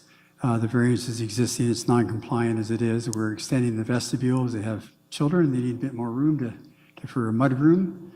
And the extended porch to the front is just to sort of give the owners a place so she can back her car and so she can unload her groceries, out of the elements of the rain and the snow. And the second story, the third story addition is proposed for home office. So I think it's very minor in nature. I'm here happy to answer any. Thank you. I'm going to commence the committee part of the questions by asking a question myself. I just want to clarify my understanding of how the side yards were calculated. They're cumulative. I notice on one of the side yards, there's quite a large chimney projection into the side yard. Does your bylaw first of all, allow such a projection? And does it stipulate the maximum width of the chimney, if you will, that can enjoy such a projection? Because that chimney looks like it covers maybe about a half of that elevation to me. Yes, thank you for the question. So there are provisions within the zoning bylaw that do allow projections of structures like chimneys. There is no specific wording that exempts it from being included in aggregate calculations, however. So the aggregate calculation was to the main foundation wall and not the chimney? The aggregate calculation was including the chimney. Including the chimney? Yes. Okay, thank you. The rest of the committee, any questions? Ken? You know, the oddity of this application is that but for a deficiency of side yard on the south side of the dwelling, these things would be permitted as of right from what I could detect. In other words, the additions are occurring on the north side. What commands the planning relief is a setback on the south side, nowhere near the north side. So I thought was kind of curious, but that's the way the bylaw is written versus the way the house was built 50 years or more ago. Chanty, I couldn't for the life of me understand why the height proposal needed permission, but the veranda needed a variance. I couldn't understand that distinction. Can you just explain that to me? Yeah, that's a great question. And when we look at determining what type of application we're going to use, there's a number of different factors, including what the tests for those types of applications are. So as you saw in the presentation, permissions have different tests than minor variances. But we tend to look at the extent of the change being proposed. So for example, the permission is staying within the existing setback. There is no change to the setback on the site, whereas the addition does increase the setback, if I'm wording that correctly. So the vestibule, you're right, we probably could have gone either way in a sense, but we felt that the minor variance was more appropriate for that vestibule addition because it is more intense of a use than the third story addition. And I think Megan has a comment as well. Yes, I absolutely agree with Ms. Birdie's response. I would also just add that I think in this instance, because the vestibule addition was closer to the front of the property, it differed in some ways from the second story addition proposed at the back, where there was an existing deficiency. Ms. Birdie's absolutely correct that in some instances, there's a certain degree of discretion that's used by staff in terms of whether it makes more sense to go the permission versus the variance route. And in some instances, it's actually just more advantageous to the applicant to do the minor variance because it builds in a little bit more flexibility for them for the long term as opposed to a permission. And because the proposed vestibule side yard variance has the ability to meet the 4 tests, and we were very comfortable with that. That was the route that we felt was most appropriate in this instance. Thank you. I just had one question for the applicant. I did visit the site and observe the trees along the north side wall, actually on the north side of the north side yard fence. So those trees, and they show up in your photographs, are owned by the neighbor, which is very important because then he controls the screening that he benefits from. Which helps to mitigate any impact. Secondly, I noticed you had no new third-story windows on the side of the house, which I thought was a very wise choice. But out of curiosity, did your client speak to the neighbor to the north? They're not here tonight, which is a good sign, but I was curious. Yeah, I'm not sure if they spoke to the neighbors or not, to be honest with you. I believe that the owner is online, I think. Oh. He might be here. Maybe he gave up. The evening went on for a while. I don't know if they talked to the neighbors. Well, it's not critical because the neighbor's not here and we haven't heard anything, so that's fine. And I think there's mitigation built into the design and on the ground as well. Thank you. Shanti, what is the actual performance standard for the height here? Is it 3 stories or is it a numerical expression in the bylaw? It actually falls under the same situation we were looking at earlier on the UR5 zone. So it's 10.7 meters for a non-flat roof or 3 stories, whichever is lesser. So in this case, it's 3 stories, and I believe it's 9.58 meters proposed. And if I may just add an extra comment while we're talking about it, because it has come up today, why we are limiting the height of something that is permitted by right in the zone. And in this case, it's because we are reducing the interior side yard here. So while the zone permits a 10.7 by right height, that's assuming that you have adequate yards. So because we are potentially permitting a reduced yard, we can actually limit that height to something more appropriate. I'm curious, do you have the definition of a story handy? Like, is it expressed as a certain number of feet between floor and underside of roof, or? I'll just need a moment to look that up, but we do have that in our bylaw. I have it here.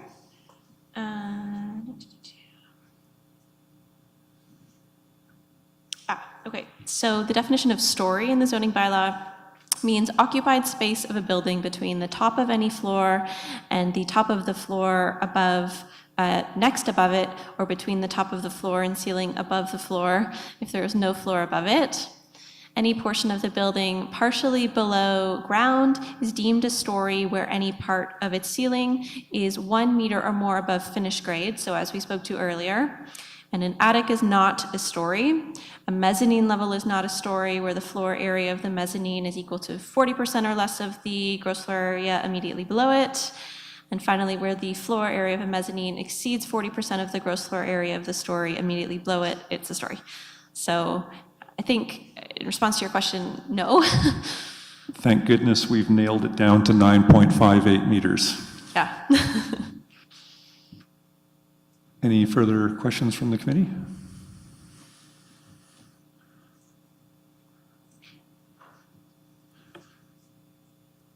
I'm going to turn it to the committee then to make a motion. Oh, we do. Okay, my mistake. Do we have any members of the public who wish to speak to the application? Hello, can you hear us? Yes, we can hear you. Please state your name and interest in the property, sir. Yes, thank you so much. So I'm here present with my wife. I'm Santiago Perez, and my wife, Barbara Antuna, is right beside me. And we are both owners of the north side house. And of the 152 College Street? Yes, 152 College Street. Okay. So we just like to thank the opportunity to speak. Oh, it's College Street. Yes, not Colin. It's okay. So we'd like to thank the opportunity of speaking here, and just to say that we agreed with everything that's been mentioned so far. And yes, I specifically agree with the comment about the trees.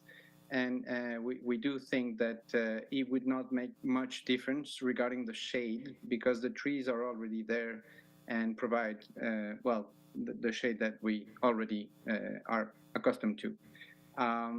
We don't think that it will impact us differently than it does already. And we just would like to state that no, the neighbors did not speak to us. And we were actually quite surprised to hear the news, you know, from a legal point of view, instead of coming here and talking directly to us, as we think we're being good neighbors. Also, in addition to this, the letter that was addressed to us, that was sent to the house, by the City of Kingston was not addressed to us, but it was addressed to the previous owner, thus complicating further us knowing about this communication. Luckily, all the neighbors around us, we all know each other, so everybody came and asked us for our opinion, since we were the most concerned neighbors. Thank you so much. Thank you. I'm going to ask a second time if there is anybody that would like to speak to the application at 148 College. And a third time, and that is also a no, so I'll close the public portion of the meeting. Do staff have any more comments? Nope. So now we'll go to the committee to make a motion. Moved by Peter, seconded by Ken. Can we have a physical show of hands? All in favor? Carried unanimously.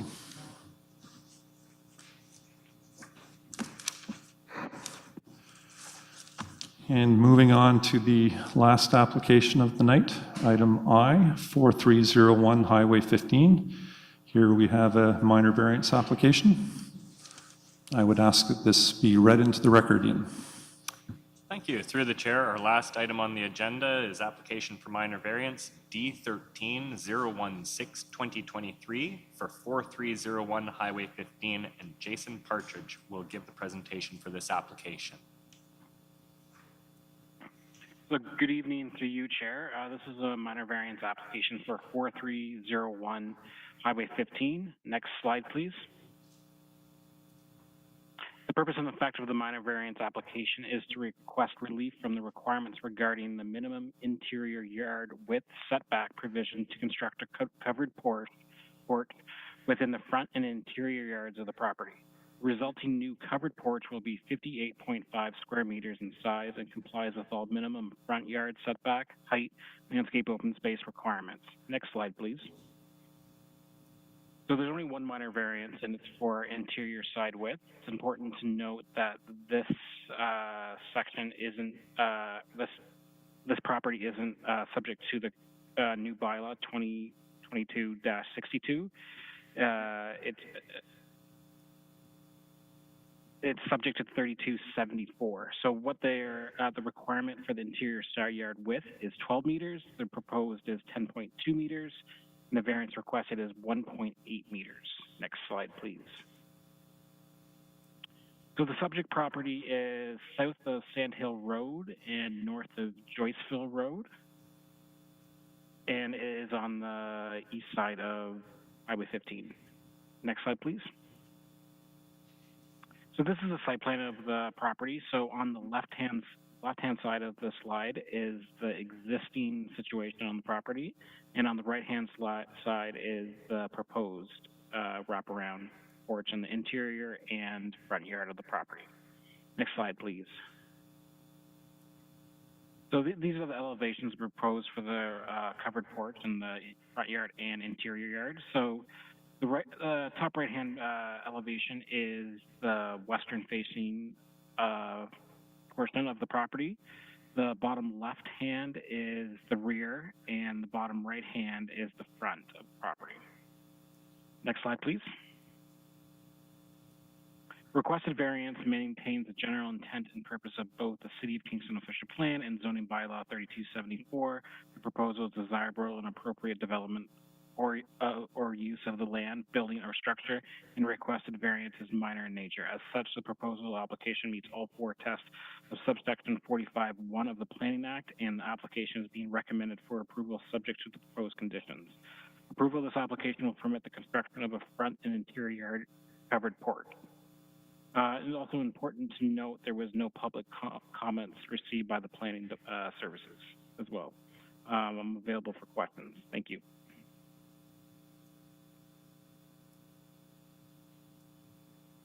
Thank you, Jason.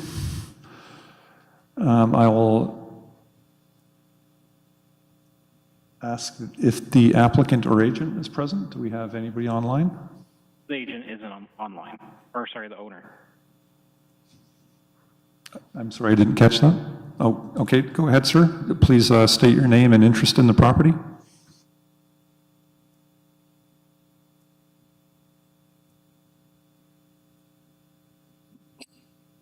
Yeah, my name is Jason Fatherby, and I'm the owner at 4301 Highway 15, and I have nothing to add. Thank you. I will ask the committee if they have any questions to ask of the applicant or staff at this point. We do not, pretty clear. I will open the public portion of the meeting, and I see that we have nobody. So calling once, I will call a second time if we have anybody interested in 4301 Highway 15, and also a third time. And we do not, so I will close the public portion of the meeting. Do staff have any further comments at this point? They do not. I am therefore going to turn it back to the committee to make a motion. We have moved by Ken, seconded by Peter. Can I have a physical show of hands? All in favor? Carried unanimously.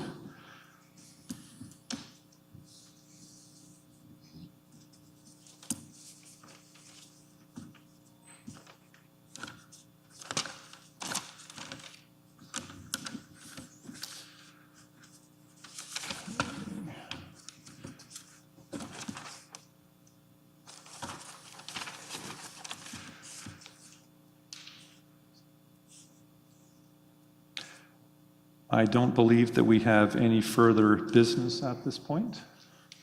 And I will note that the next meeting date is May 15th. Mr. Chairman? Can I have a motion to adjourn? No, Mr. Chairman, I do have an item of other business. Okay, Sorry. please go ahead. I would like to ask staff if they could, at a future meeting of your choice, come back with a bit of a summary, if you could, to explain how policies for consent, specifically 9, 6, 13, F, and G, how they apply. These are the two rural area policies dealing with minor infill and ribbon development, and also the 100-meter distance between lots. I must have read this 15 times, and I get the gist of it, but I don't understand the mechanics of the way it's applied. I'd be interested to see an explanation and a few examples. My reading of this is that if somebody could get 2 lots, but and maybe, no, not 2, you need 3, you have to do a subdivision. But incrementally, as people gain lots, it starts to shut the door on other people gaining lots, which is fine. But I'd be interested to see how that is applied. What really caught my attention was a comment in one of the staff reports tonight that said this application is not ribbon, it does not meet the definition of ribbon development. I looked in the OPE, couldn't find the definition. That's about as far as I went. So I would just appreciate an opportunity for staff, or if staff could make a brief presentation on how these two policies work, how they're applied, how they work together or not, whether one overrules the other. Sure. So just to clarify and make sure I understand, there's policies in our official plan that speak to ribbon development as well as infill development within the rural area. And so you're just looking for some further clarification and examples of each and how we would define, as you say, each of those. Exactly. Yeah, and my question is based on experience where in a much more severance restricted environment where the jurisdiction involved the Niagara Escarpment Commission, the Parkway Belt, the Green Belt, the upper tier municipality, the lower tier municipality, very, very restrictive. And I've seen circumstances where people will actually move a house in order to obtain the spacing to get an infill severance. Very, very restrictive. And so when I read these policies, I thought, wow, that's pretty general. But I don't understand the mechanics of how you apply that. And a couple of examples would, I think, tell the story for me really well. But I don't want you to do too hard. The May meeting would be great, but I can't be sure if I can be there. I don't know yet. I won't know till the Friday prior if I can get to the Monday meeting. So if it's June, that's fine. Whatever meets your schedule. Okay, yeah, so we can take that away and look at bringing some further examples and material on that to the June meeting. That would be fine. Mm-hmm. Is that something that need be presented at the meeting, or can it just be background information that is sent to the committee members before the meeting? Certainly from my perspective, either of those is a great option. I think it depends on the preference of the committee. I would prefer just to receive the info and keep the meeting flowing. I kind of prefer a presentation so you can get it over and done with quickly. By PowerPoint and it's done. A couple of slides and that's it.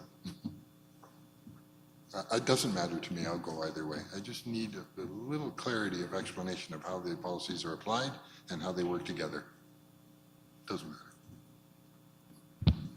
Mr. Vice Chair, if I may propose a solution on this one, perhaps if Ms. Robidoux is able to provide some of that information to you via email, to provide some of that background history when you come back to the June meeting, if you're not available for May during other business, if you had any specific questions that you would like Ms. Robidoux to cover with you in that meeting, we could definitely revisit it again during other business, as it is just policy related.